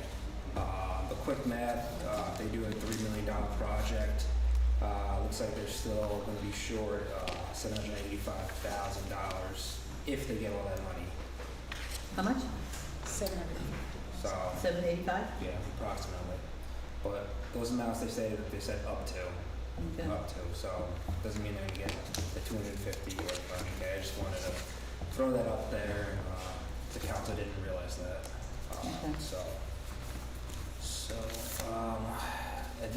Anthony Ferrari sent you this worksheet, Excel worksheet, with all the updates from all the projects that are going on. I think really the council has to make some big decisions on what they're going to move forward with. There's a lot of commitments and contingencies that some of these organizations have to come up with. So if there are any questions or anything that I could maybe reach out to an organization to hopefully get if you have any questions. I did get a call from Pastor Nikki with the Duray Foundation. She was wondering what the funding, what is going on with the funding for the project. I did reach out to Lon Gardner to see if we need updates on that. Since those two are linked, he didn't respond. So still waiting to hear back from him on that. Other than that, I do not have any other updates. Everything is listed as what we have as current. No, there's a couple things I want to be very specific about. There were a couple of things that I think we really need to take a look at. There were requests for change of use of funds. There were requests for extensions of time. We just heard one. And there's also requests for additional funds. So I can start with the YWCA if you, all right, so the YWCA, the YWCA, I think, let me just be clear that Mr. Ferrari sent us all the emails as he got them, and then last Thursday, in preparation for this meeting, he sent it all as one packet. So, and then it's also printed out for you in front of you. So the YWCA is asking for a 6-month extension, and they're also asking for an additional $750,000. The original request was to build something called the Harbor House, which is a building that's behind the current Y, and now they're asking for the additional $750 to do some renovations of 42 units within their existing property. But we haven't, I have not gotten, I've asked for, but I have not gotten kind of some detail on what that really would be and where women would be housed, while they're renovating and all of that stuff. They did, the mayor hosted a meeting here a couple weeks ago, and so they came and asked that. So one of the follow-ups was to say, you wanted the additional 150, because the extension they'd already asked for, at 157.50. But how would we exactly be using that? And so we haven't gotten that yet. So I open that up for discussion. Mr. Farley? Yeah, so they're not changing what they wanted to do with their initial funds that were granted. They're saying that they want to do what they're going to do with the initial funds for Harbor House, and then the additional funds that they're requesting would be for a separate project, correct? Separate, yes, but their existing building at whatever number Washington Avenue is. It's behind it, but yeah. Yes. So their existing building that they have, and it's been there for 135 years, they want to do some renovation in that building as well, and that's what they're asking for the additional $754, and we don't have all the details of that. Correct, okay. But the initial Harbor House project could stand alone from this project. That's, I Yes. understand what you're saying. Yes. I Yes, the don't know answer is the yes. answer. It is, the answer is yes? The answer is yes. So I see that, Yes. so I see this then, piggybacking on what Mr. Fowley says, as two separate requests. The request that we have already approved, which was grant, they applied, we proposed, we agreed to it. This is almost like asking for another grant without going through a grant application process, right? Am I misunderstanding what Well, I'm hearing? I wouldn't call it, I guess you could look at it like that, but I see it as requesting additional funds to make sure that their facility is what's needed to house the women. And as we said, costs have gone up, and so there's the Harbor House, and then they wanted to make sure, since they're creating this new facility, that they upgrade where women currently live as well. So I don't know if it's necessarily a new grant request, but I understand how you could see it like that. So that's $750,000, it's not like it's another 20 Mayor. grand to do something, you know what I mean? Yeah, Mayor. They had done 2 applications for, classified as a 9% financing package. It's a very competitive process run through DHCR and the state. They did not make the cuts on those. Now, what looking at now is a 4%, and the 9% is a competitive package. You have to go out and compete against projects within the community, within the region, within the state. The 4% is more of a negotiated process.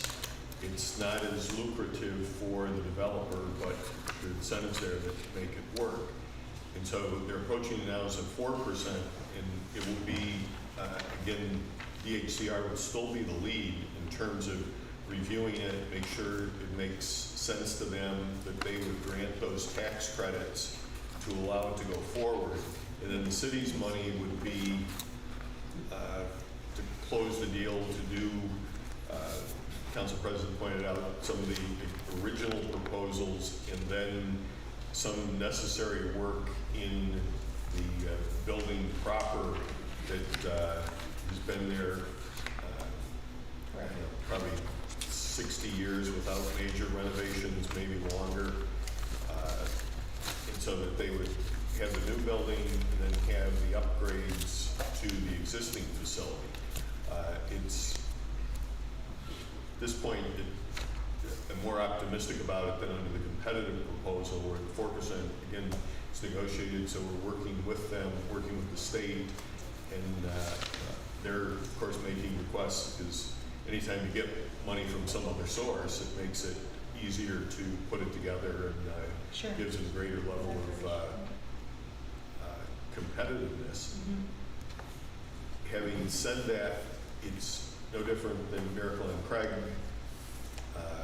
the Empowerment Center. This one, until you go out and have the final bid and you've got a firm price from the contractor, there's widely varying numbers of what the original assumptions are and what we could actually do these projects. We don't want to get into something where we don't have enough money on the table to be able to finish it.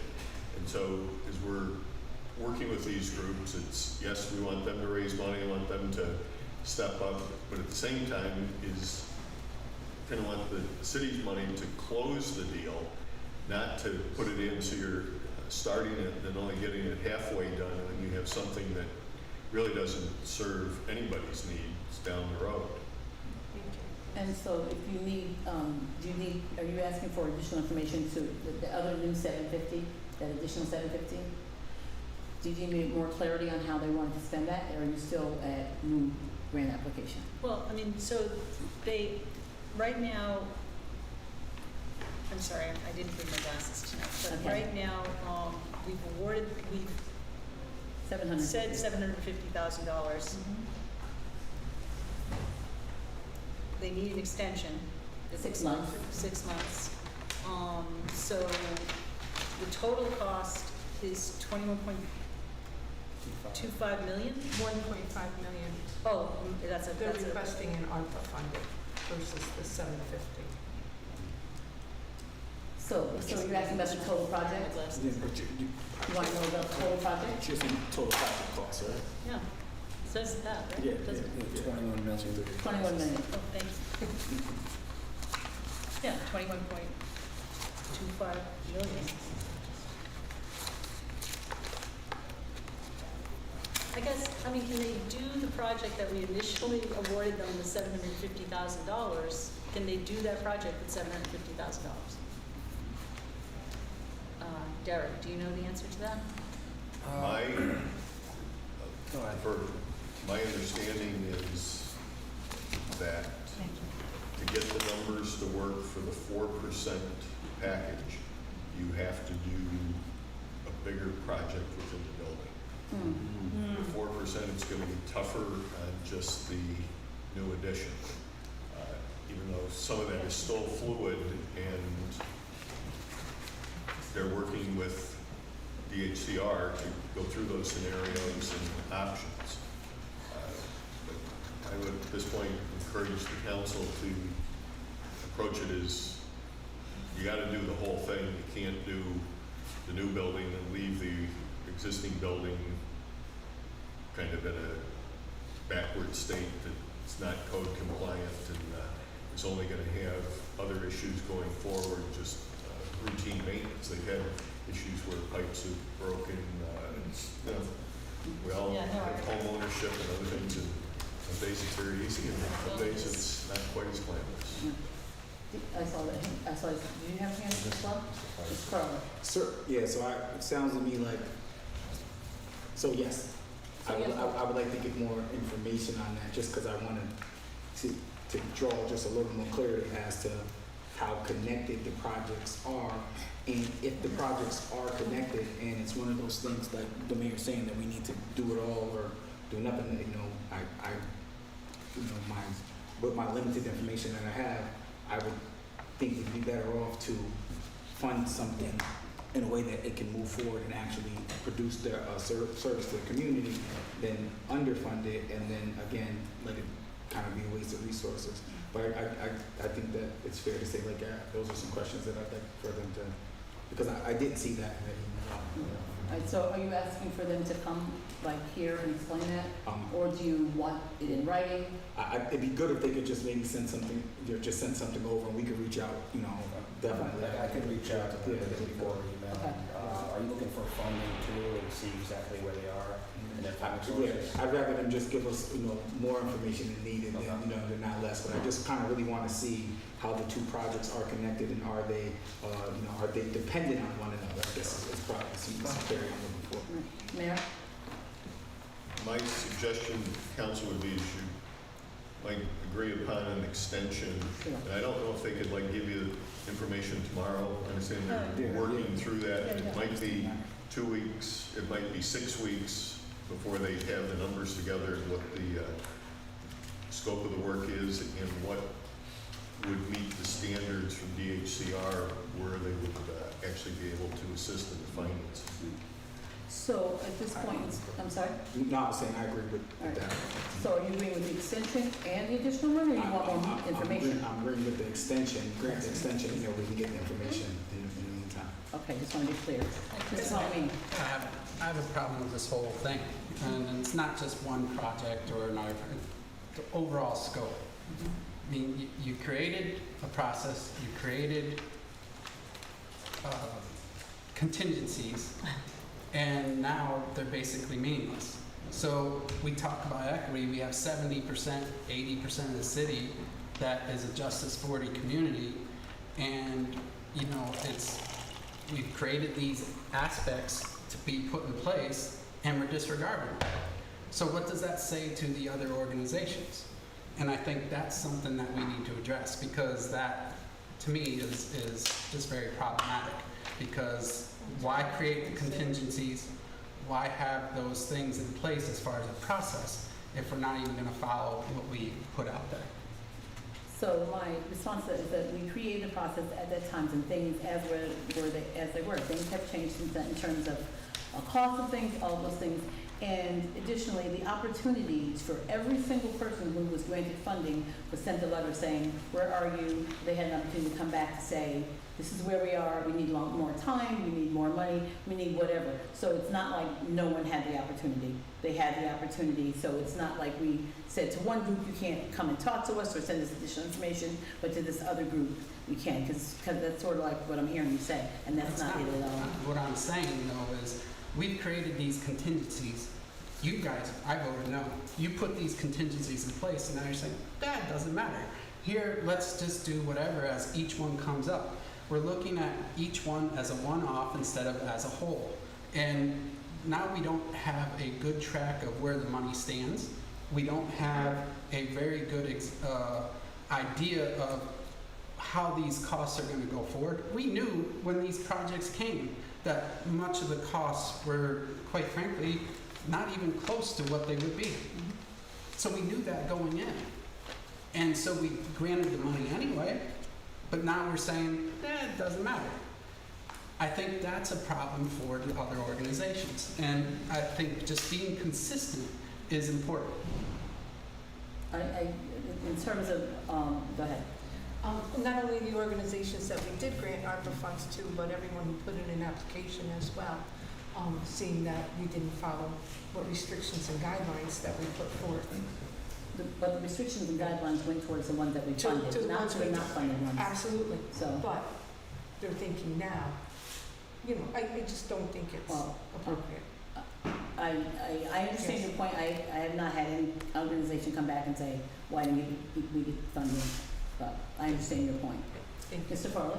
Well, again, I can appreciate the concern, but I think that if, especially around the precedent that it sets, but I think we need to be clear that even like with some of our city projects that people voted a unanimous yes for, have budgets have almost doubled, and we still voted yes in consideration because of material costs and things of that nature. So I think that if we're going to give that level of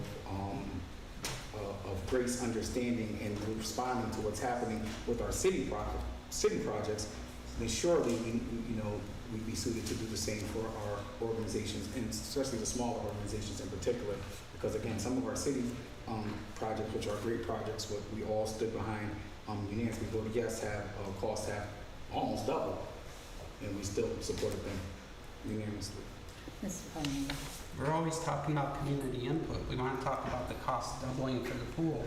Largely, a lot of those costs increased because of input from the community, asking for a splash pad, asking for other stuff. So that's where a lot of the costs increase. And secondly, if you have put contingencies on the city projects, then okay, we're comparing apples to apples, but we're not. Those contingencies weren't put on. So that's the issue. And so when we talk about these organizations, we talk about the ones who weren't funded, and they're looking at, well, hey, we're granting money to a project that wasn't even applied for. That's a problem. When we look at getting rid of contingencies, which we put in place, and saying, no, we'll give this one 5 months, we'll give this one 8 months, we run into a credibility problem. We've already given extensions prior to this. So this is not the first time. Which projects? We gave an extension, Mr. Mueller is not here, where there was a particular extension that we gave. It's like probably almost all the projects of like almost a year. Well, there were a That couple was that from we did last from last September Right. to this September. Right, so there was. That was the contingency. Right, Most of the contingencies end by 9/22. right. Yeah. Ms. Furley? So yeah, I understand what you're saying, but I don't think that you're accurately representing what was said. So when you say like there's a contingency, and then we're just saying, oh, that contingency no longer doesn't matter, that's definitely not what I'm saying. But what I'm saying is that the same way that we made reasonable decisions based on new information that was presented when we looked at some of our city projects, even if the cost doubled without a contingency on it, that's still a pretty significant thing to double the cost of a project. But collectively, we understood how that could happen, and we unanimously supported that. So I just think that we need to have the same metric when we're looking at some of our community organizations. If not, we do have a problem with credibility, but it might not be the one that you're talking about. So at this point in time, the question becomes, they're asking for a 6-month extension, but they're also asking for an additional $750,000. So, but what I'm hearing is that we consider the extension, but want additional information about this other part of the project. Is that my understanding? I think so, although I think what I'm also hearing from the mayor at your meeting that you had is that part of the issue with this additional 750 is so that they can get that better 4% rate. Am I understanding that correctly? 4% is not a better rate. That's competitive. It's an option that's out there. But to get the numbers to work, you have to do a larger project. And so they're still going through some of the cost analysis, and it has to meet the criteria within DHCR's review. So where they didn't make the cut on the 9%, they're now Oh, I see. Okay. reached out to DHCR and said, can't we do this on a 4%? Again, where the 9% is, you put it in, it's yes, you get it, no, you don't. The 4% is more of a negotiated process. So we go in and say, well, if you had extra assistance from the city council, you could do part of this, or do we have to finance the whole amount through a developer? And it's not as lucrative for the developer, but it's a process that I believe will allow that project to go forward. But I can't sit here and tell you to say, give them an extra dollar, give them an extra $1 million, or they don't need anything. It's all the costs are going up. They're, tight budgets, and we want to try and work with them to make it happen. So at this point, my recommendation would be if the council agreed on an extension. It's like Miracle and Craig they really wanted 6 months, you gave them 4 months, maybe you give them No, why. let's be clear, they asked for 4 months. Yeah, let's be clear. And so, it's how do you work with these people, but at the same time keep a little bit of pressure on them to move the project forward, get things lined up to be able to, again, move forward as successfully. Mr. Williams.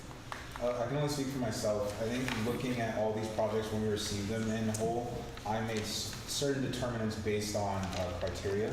I selected various projects based on the benefits that they have to the community, which are still true to today. So as we now function in a new reality where COVID is still very much affecting a lot of qualities of life, it's understanding how do we salvage some of these projects, which that truth still holds true, that their impact on the community is such. So getting to this point, I agree with the mayor of how do we hold these types of additional requests accountable, and I think it's the manner in which we do it. I have no issues with this extension and hearing this information, although I'd like to hear it from the YWCA spokesperson. I would feel more comfortable going through the remainder of these projects and then understanding what other additional requests that we are making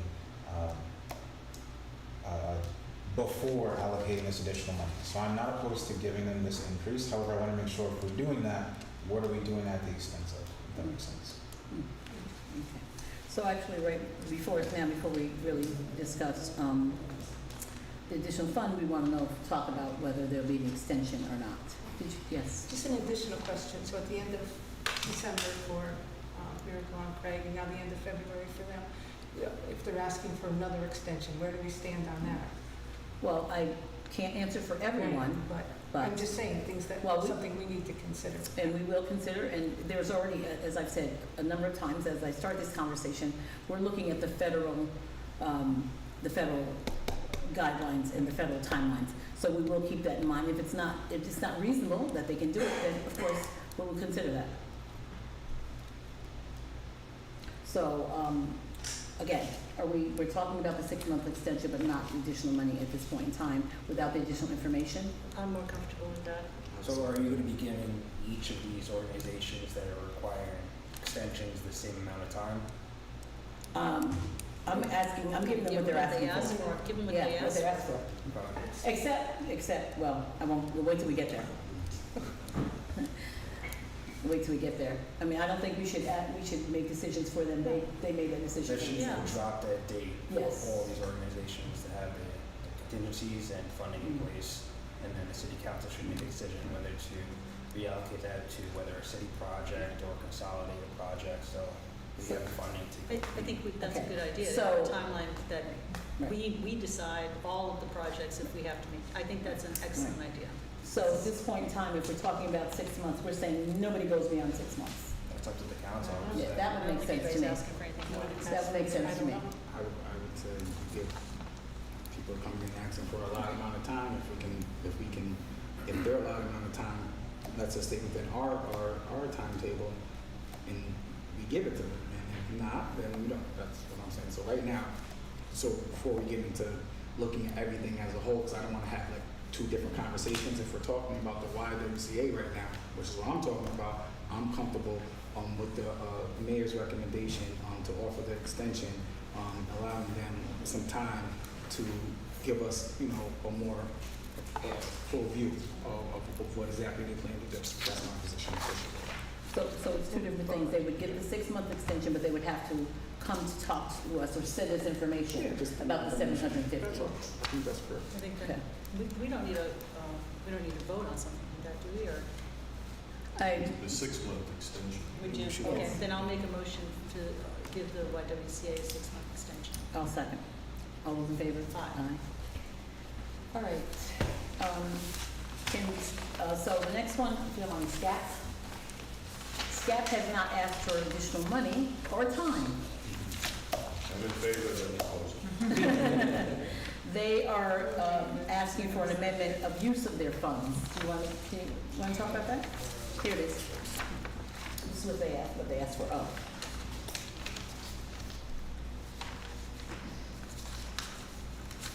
And again, everyone has this. Yes. Do we give the agencies that request that we give them the opportunity to come before us and speak? Did they all? I'm not really sure how Mayor Craig got here to come, because this was just a discussion for the council, Right. but they were there, so I gave them the opportunity to say a couple words. Yeah, no, I think that's good. It would be a much longer meeting, and I don't think we could invite everybody to come.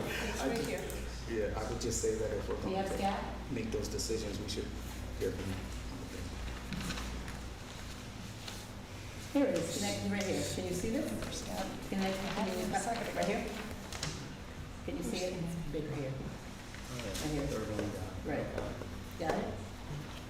All right, so what I have up to date, which the council already has seen on their documents provided by Commissioner Ferrari, they want to change their work detail on that. They originally were appropriated $100,000. Yeah. For COVID support, including testing, vaccination, education, and safety services for homeless individuals. I know it's hard to read there. So at this point in time, you all have the letter from them. Yep. And they're asking to change all of that funding to go towards rent prevent homelessness. Which is what we had just given them, I think, the CDBG. Yes, we did. I would make, well, we have to, but I'll make a Well, motion. I'll open that up for discussion. Yeah. Any discussion regarding that? Change of use? To your point, their community block money, we just gave them for that, correct? Yeah, Yes. but it's such a problem. $100,000? Yeah, that's good. Before. Remember the ESG money that we gave?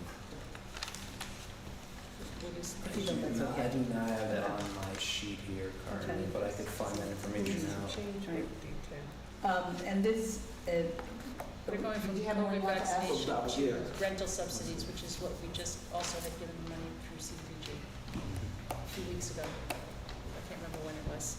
This was a few weeks ago. And let me just, everyone got it, Such a but critical this. need in our, that housing, that rental assistance, as we know, is a critical need. Right. And Ms. Diaz did send this back on August 17th, but it was to change the ARPA, but I wanted to include it in the discussion with all of them, as opposed to just bringing that one forward. I guess I would just note that this is, even though they're changing the scope of services somewhat, it's still directed at impacting the same population, which is a population that's in dire need right now. So I trust their approximation to where how those funds can be allocated. I think it's a different plan of attack for the same problems. How I'm saying it. I don't know. I welcome any other council's thoughts on that. Anyone else? Yes, Mr. Williams. I think regardless of whether it's different or not, or how different, I think we've all recognized the systemic impacts of COVID and how it's affected not only our renters, but also our landlord community. I think previously when we had this presentation, they highlighted, I believe it was $250,000 or something, and how that was a drop in the bucket to what this issue truly is for not our city, for our county. And I was vocal in wanting to designate more monies for that. So seeing that there's an opportunity for them to leverage their current project, it is not a black and white scenario, Mr. Palomini, but I think this honestly is very much how do we provide more resources to a community in so much need, and I think that this is an absolute yes.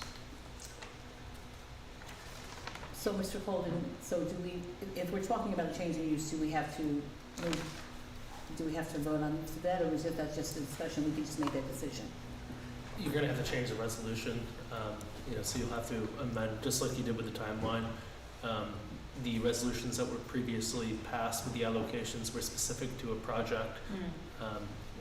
Without looking at that resolution, I don't think it encompass this particular type of change, so I think you would have to actually have a resolution to do it. Because we haven't entered into a contract. Oh, we have not? Right. Okay. Yep. So I will. Before you, did you have one more comment? No, I was just. I saw your finger moving around. Oh, okay.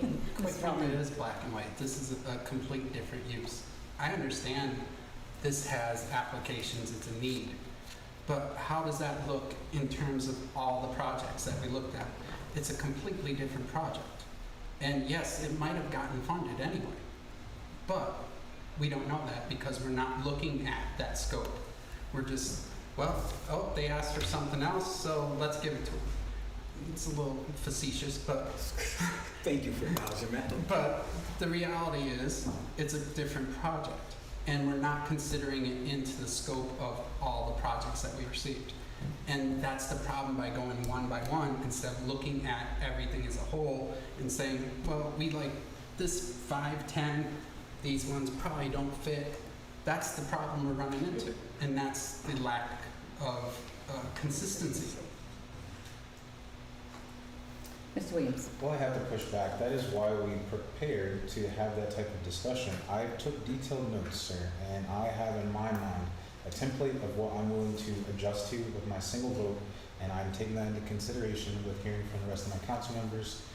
From my standpoint, the amount of details that I've looked at, I feel comfortable with that decision. And as you do like so, I think as this conversation develops, I think that is where we're currently at right now. So, in their letter, they state the reason they're asking for the change, what they originally asked for, they were able to get funding from a different source. So, they say they still need the funding, however, they'd like to use it for another need that's already there. So, we certainly couldn't let them, give them the funding and then use, and then pay for something that they already had another grant for that we could not do. So they've simply said, well, no, I mean, that's simple in your mind. But they've said, we still need the funding, but we'd like to allocate it to a different use. No, I'm sorry, I get the wrong person. It's okay. Actually, I think you've said this in the past. I think that these things are existing, both are existing at the same time. Two things go What true. both of you are saying can exist and be true at the same time, because I get both of your points. It is that we are actually, not everyone had the same opportunity to come in here and talk to us or to give us a new scope or a new proposal.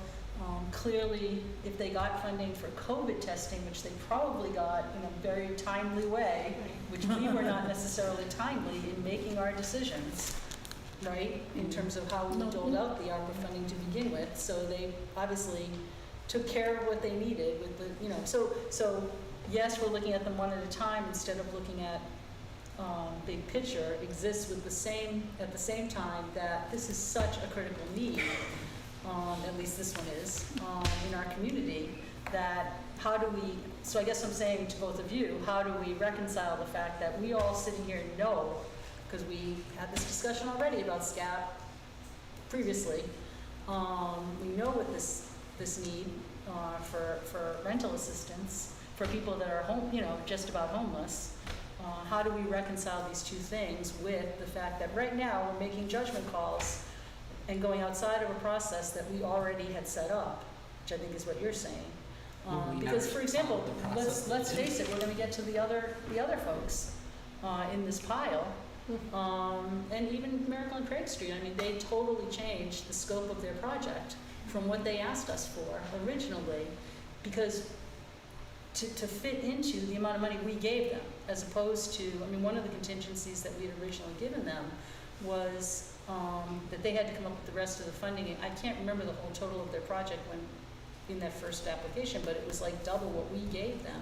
Instead, they came back to us and said, okay, we've actually narrowed the scope of the project so that we can do the project with what you are giving us. So they already changed what, they already did what now, for example, SCAP is asking us about, and pretty soon you're gonna see, if we get to Cocoa House, that Cocoa House is asking us. I mean, they're, you know, at the same time, I think we have to recognize that like a year has gone by or more since these folks originally gave us their application. So, you know, a lot has changed in the external environment in which they are operating, all of them. Every single one of these, you know, organizations. But the letter was sent to everyone. Everyone had the opportunity to come back and were asked the same questions. These are the responses that we got, just I want you to, so it's not that everyone didn't have an opportunity to speak to Oh, us. right. Oh, I thought just the one, yeah, just the ones that we still didn't have contracts for, right? But Everyone got the letter, and then that's how, let me just also say that, when Mr. Ferrari took this over is when we really started getting some. Yeah, that's movement on right, it. that's right. So he asked everyone, and then some of the contracts got in place. Did you have a question? No. Oh, I saw your glasses moving, so I She's didn't know getting that. ready to get her glasses. So, yes, and you're right, it did take a year. I can't speak to why, but until he sent out the letters and say, you might move, or we will take our money back, that's when things started moving forward. Right, that's right. So,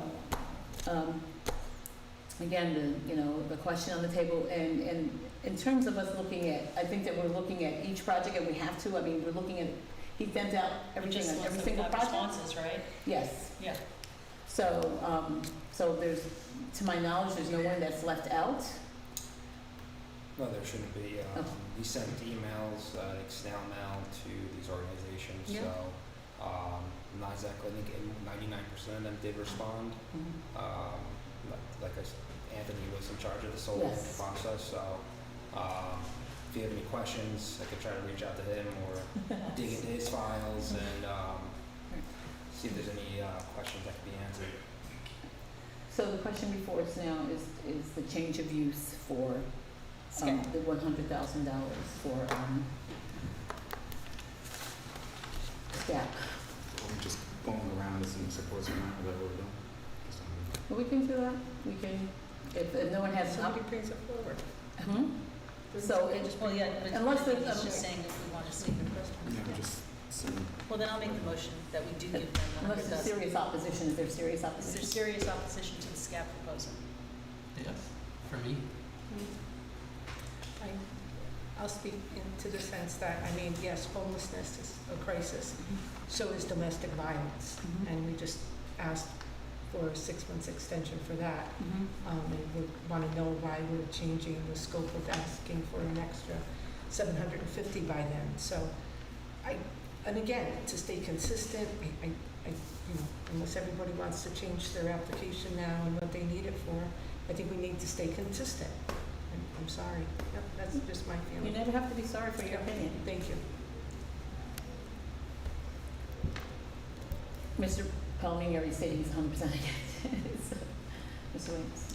I stay on 100% Yes. for it. I support it. I support it. Well, I'm going to make the motion that we do it. I'll second. All those in favor? Aye. Do you want to? Okay, so I think I'm going to just I stick think with. most of these items will be determined by council, or pushing through. Most information's here. If there's questions or if there's information that Yeah, I want us to talk about the electricity co-op. Because that's another one that has an extension, but they're asking for a year. And an additional $250,000.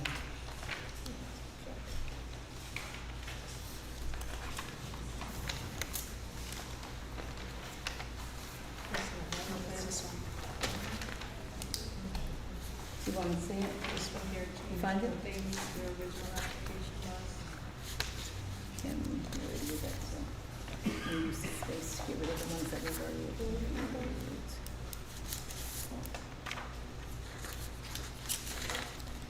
So, the green market is fine. electricity food. Yes, Yeah, yes.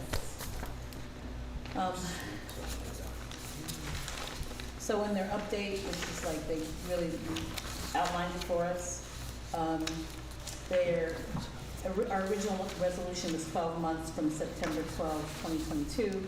They're asking for 24 months from that date, which is really another year from this date. And they're asking for another $250,000. And also, since the scope of their project has lowered, the amount that they're going to, overall project is going to be, they've, the resolution asked that we asked that they match 5.7 million. And so since the scope of the project is lower, the cost of the project is lower, they're asking that the proposed requirement from us be lower. Do you have this? I do. So that's kind of the overview of that one. I believe we're still looking for the 5.7 million additional commitments and that as well. They're still looking for money? Oh, it looks like they're just looking for 4.7. They're asking us to say. They want another 250,000 from us, but they're Right. also asking for 4.7 another year for matching in which funds. to come up with the money that they Right. need. But we have to keep in mind that we're looking at a deadline from the federal government that we really, from the Treasury Department that, you know, and to Derek's point, we may want to try to stay pretty consistent in the timelines and things that we're asking, what we're doing. So, discussion around this particular one? Mr. Williams? Although I feel uncomfortable with that year, just where it pushes us up, I trust the judgment and the involvement of Metroplex. I think in evaluating that they're looking at an entirely new site, I think it makes sense to give them a portion of that. But again, I wouldn't want us to push us up into the deadline where we're retreating and trying to shuffle last minute. So I think they said 24 months. From the first date, which is a year from now. So we're truly talking about a year. I would September say 12th. 6 months. They're also asking for an additional $250,000.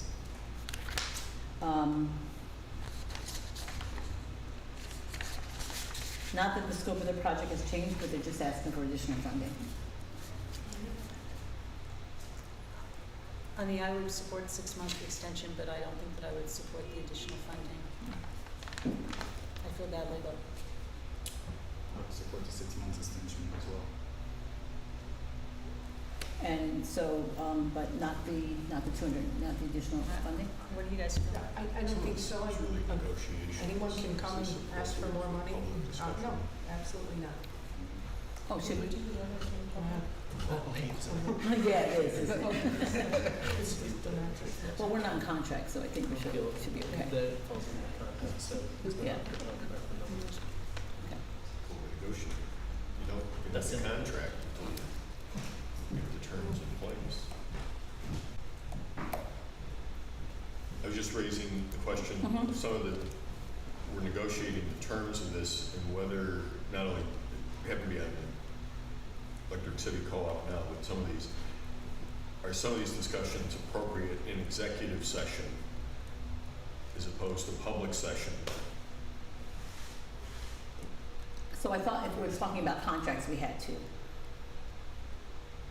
So that's a question. Well, it's, awarding the contract has to be done in a public session. When you're negotiating the terms and conditions of the contract, depending on what it is, it's appropriate for executive session. Like, you're gonna do some housing sales. You Yeah. might take the dollar amount that's put forth, you might ask for more, or whatever you're negotiating, Right, that's that's true. executive session. So, yes, you're like, you get. I don't necessarily agree with that. With housing, it's slightly different because I can get to the reasons why. Here, there's no contract. You're talking about the terms of, that it's already been made public, that the council has required, and you're simply talking about modifying the terms of, you know, the financial obligations that they have to meet, and the time in which you're going to allow them to meet those requirements. There's currently no contract between the city and these entities. You're not modifying an existing contract. All right. And so the ones that are, there are some that we're under contract with, so we will not Correct. discuss those. So we're back to electric city co-op, whether we're interested in granting the extension? Yes, no, Mr. Palomini? I'm sorry, this is just so arbitrary how we're going about this. And, you know, if I'm one of these other organizations and I'm looking at this, I'm thinking, you know, potential lawsuits, I'm thinking all kinds of things that we're opening ourselves up to. And, you know, it's just very arbitrary and very problematic. You know, we're saying, well, this one asked for 4 months, we'll give it to them. This one asked for 6 months, we'll give it to them. This one asked for 12 months.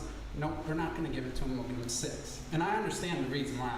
I'm just saying the arbitrary aspect of it is very problematic.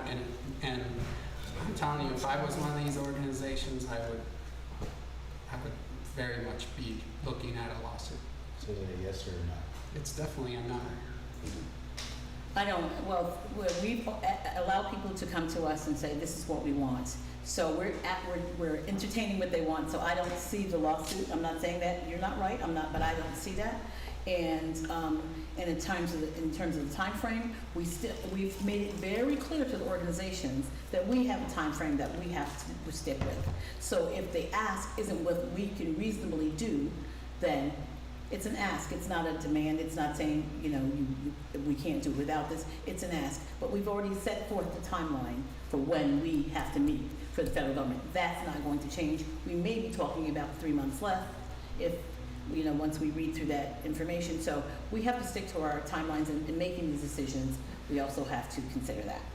I would just ask Mr. Colden, as far as, I mean, I know people can pursue litigation for any reason that they see fit, but are you sharing the same concern that you're hearing about organizations possibly suing us for the process that we're engaging in right now? I mean, it's a hypothetical, and I don't want to get down the road of hypotheticals.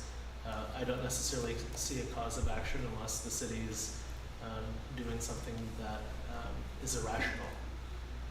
You know, generally this, you know, the work that the city council does as it relates to this has to stand up to having a rational basis. Thank you.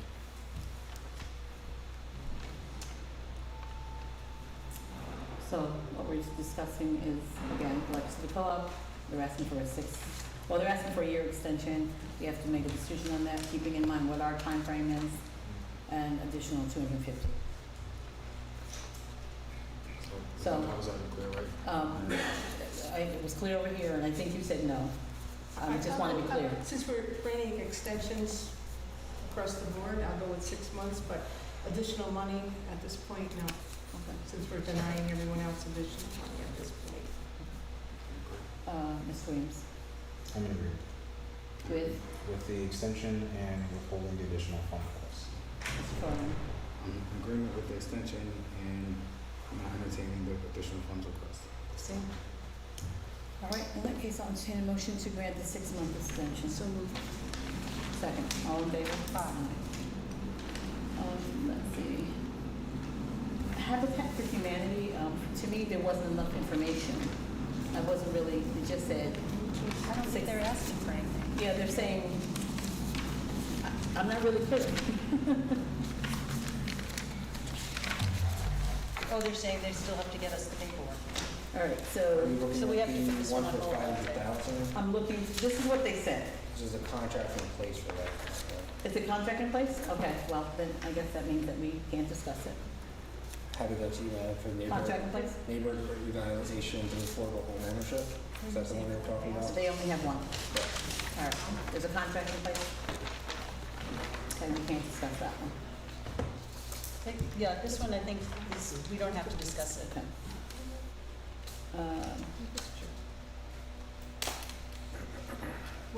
I think it's the same as what they asked for. I mean, I think, yeah. Right. For the green market, though, I do think that their information that needs to be updated, that they sent us. The information needs to be updated. If you notice that it referred to 2022 and 23, so their information needs to be updated. Good to hear. Okay, so we'll put that one aside also? Excuse me, please? Should we put that aside then? Yeah, because I think that needs to be updated, the information.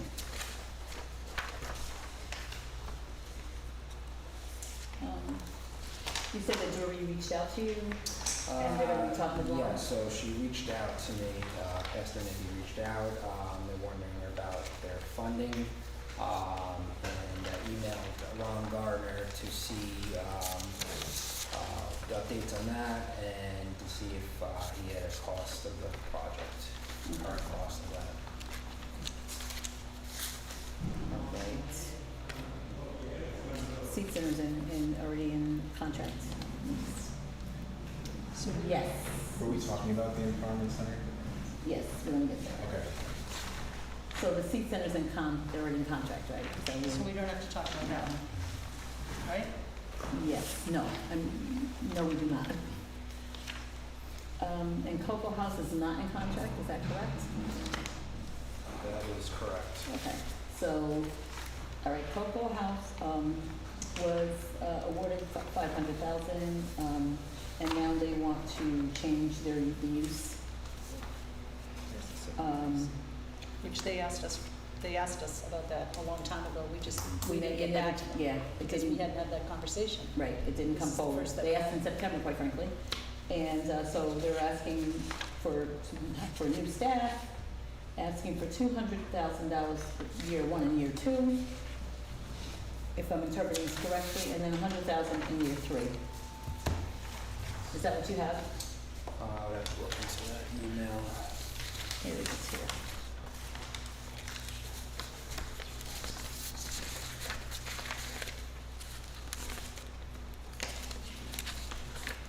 It's the same as Carver. Basically, their original project was, I think, 3.5 million, if I'm reading this correctly without my glasses. We gave them $500,000. They're basically saying they want to change, because they want to use the $500,000, but not towards that. They don't want to raise the additional money. They're changing the scope of, they're changing the scope of what they want to use the money for. Well, okay, yes, so there's actually a sheet that they produced, Yeah. a budget, Yep. and they're asking for $200,000 for the use of, for 200, I don't know how they came up with two, okay, so I'm guessing, this is just with the salary that they're going to say is going to be used. They really haven't broken down. Yes, they have 240 the first year for ARPA, 160 the second year, and 100,000 the third year. Yep.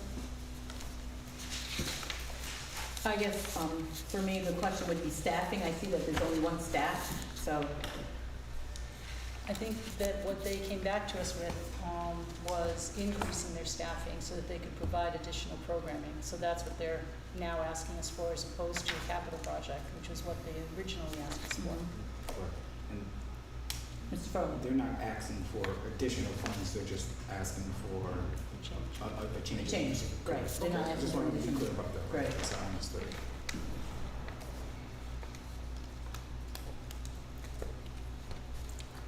So, yes. Oh, Mr. Williams, all right.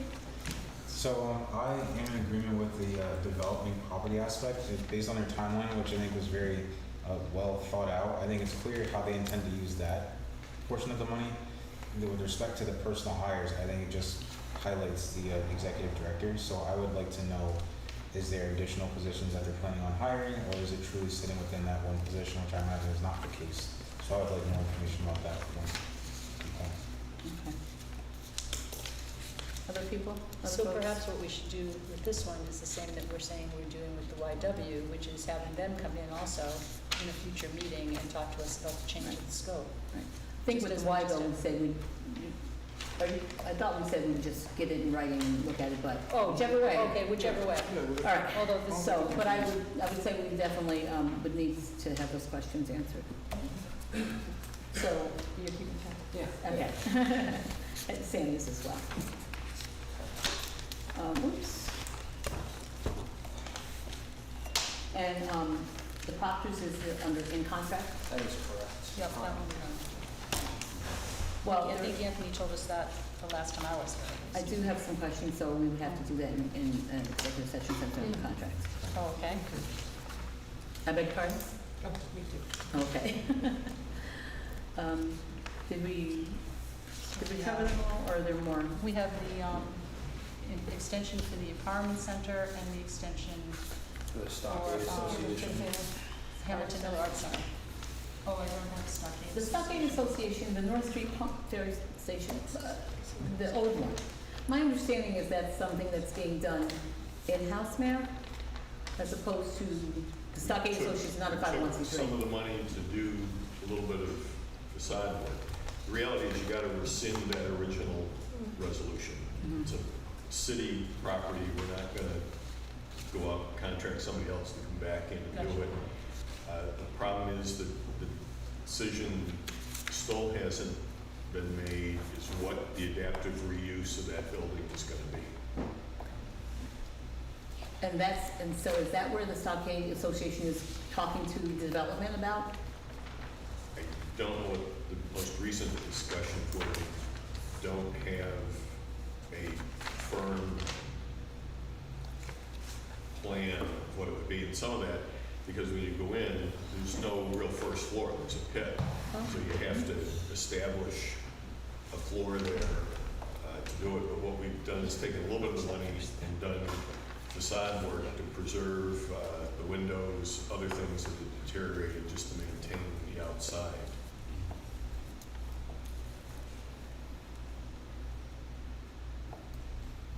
I'm just wondering why we didn't rescind this a long time ago, because it already came back in-house.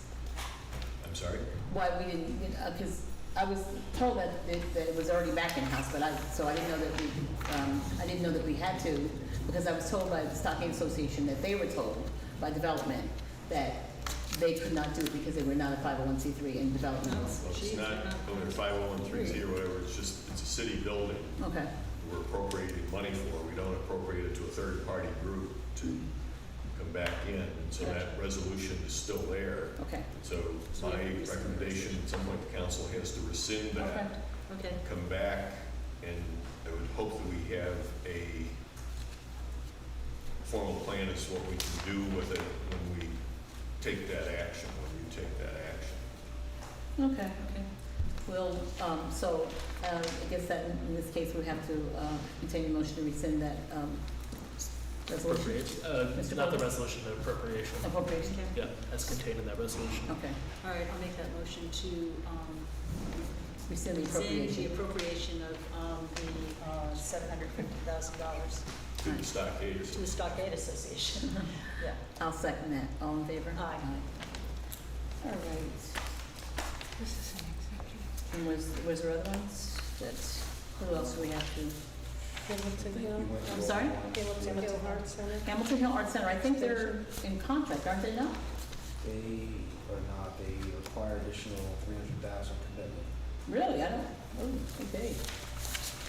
I didn't see that in what I had. Oh, that's it.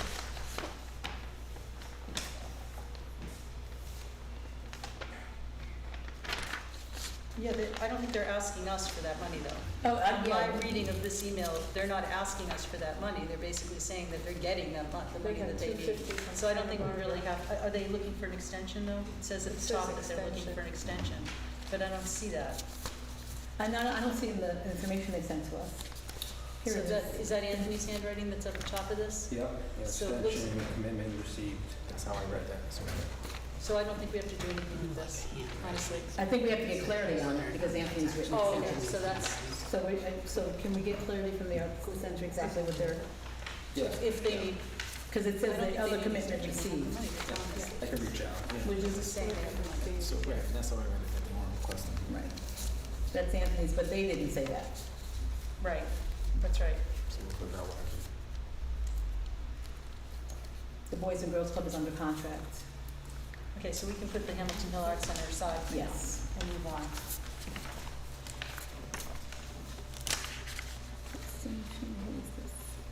Oh, the Empowerment Center? We already discussed that. So they were asking for an extension as well? Right. So I do have a question about the apartment center, Mayor, and I guess it's really questions for you. This property is city-owned, so are we in the same situation as we are with the pump station? Well, this, we have a plan for it. Okay. We don't have money to fund the plan. You have a plan, but you don't have money to fund the plan. The numbers, the estimates are just coming in a greater amount than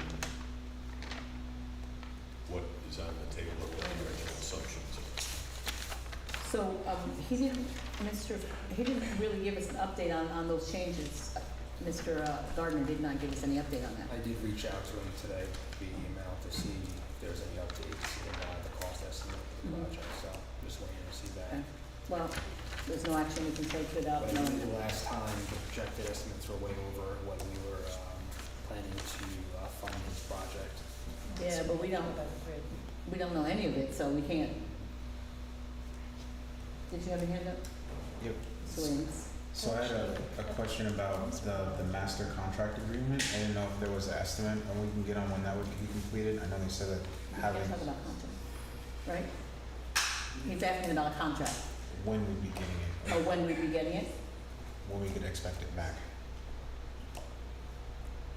Which one? That's a question for Mr. Williams, I'm Gardner. sorry. Yep, so these are my questions. Okay. And then you said the next step of identifying executive director, would that be a position within the city, Mr. Mayor, will you speak to that, or Ron can?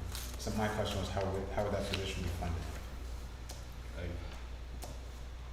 don't know at this point. Ms. Patrick? I think my memory of the application was that the executive director was part of the money that we were awarding to them. I think, but I'd have to go back and look at the application.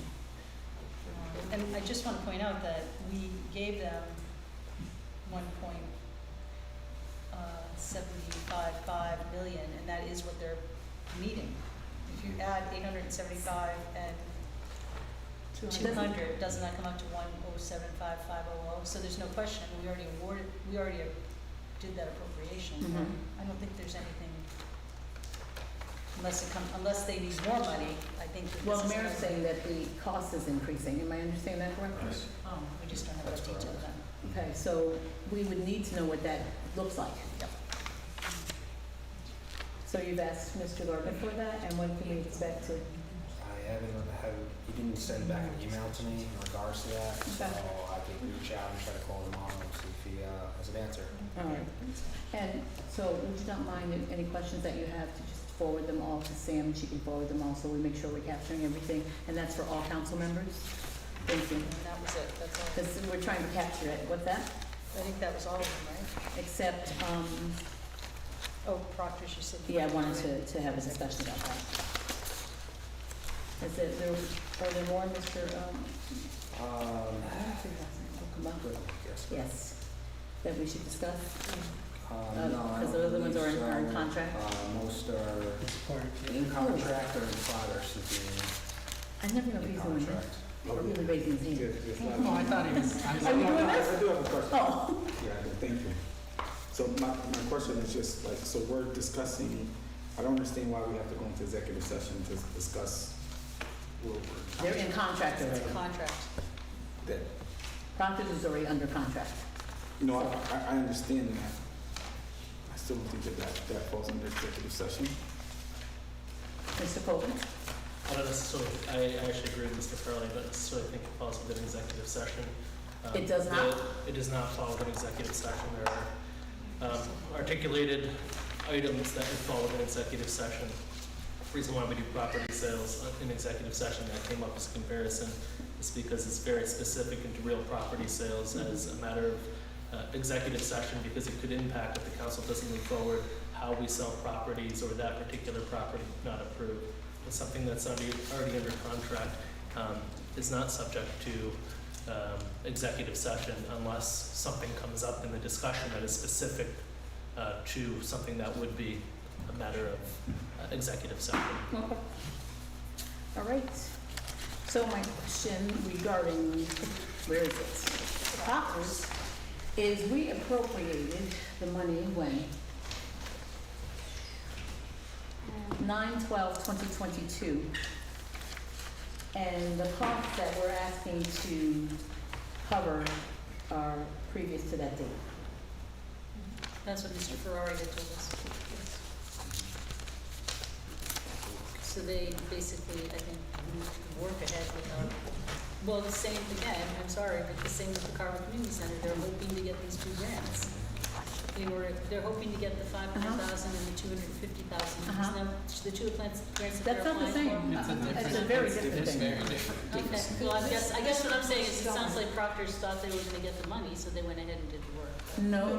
They did the Oh, okay. work and then figured they could get ARPA funding for it. That's Oh, they the put work in was the already application for the completed. grant? After the work was done. completed. Oh, that's definitely different. So Sorry, I I misunderstood. believe that's really against the guidelines in terms of the ARPA money, that we can't cover a cost of something that's already been done. I'm pretty sure I'm clear on that. I would agree with you. So that's my concern there. I mean, others, we can certainly have that discussion around that. They do have 2 Three. costs that are after that date. 3, 3, yeah. 9, 12, correct. Yep, 3 costs, so I Oh, I guess do see those that. could be considered. About 10 grand, it looks like. About that. Yes, Mr. Palomini? I said this before, I'll say it again. This is problematic. They're spent the money. Mm-hmm.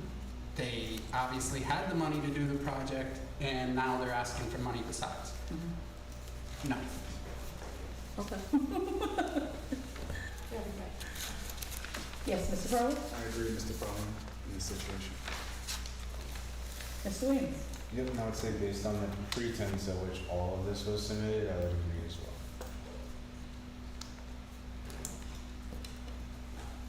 Yes. Then I will make a motion to rescind the appropriation.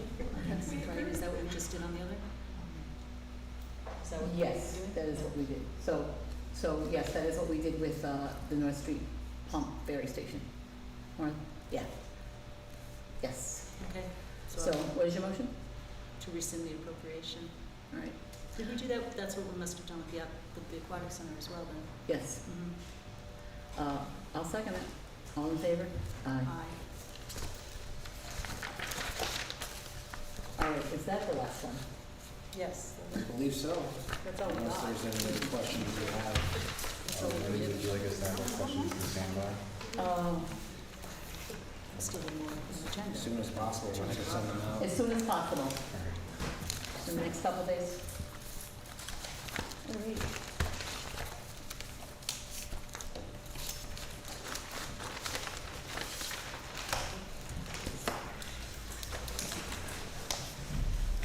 Let me gather the papers. Okay, the next, 3 items are about properties. I'll make a motion that we go into executive session. The foreclosures are about properties. I understand, but it depends on the context of, this is a Oh, discussion okay. item, right? I'm sorry, I thought Right. we were just. So I don't know the context of this item to know Oh, if you're I thought you talking, read all the emails. if it's going to be a discussion on selling properties or if it's a discussion on the foreclosures. So I would say it's a discussion on selling them based on the information that we received. Okay, that's, yep. Okay. So a motion to go into executive session. All right. No, we have to just recess claims. Oh, okay. I mean, recess city development planning and. Oh, right, that's right, because we have claims. Yeah, Okay, so I will make the motion to recess city development planning. Okay. second. All in Okay. favor? Aye. We're recessed. Now I'm going to open up claims, and we need to discuss this in executive session, so I need a motion to go into executive session. All in favor? Aye. Thank you. All right, an executive session, and the public would have to leave.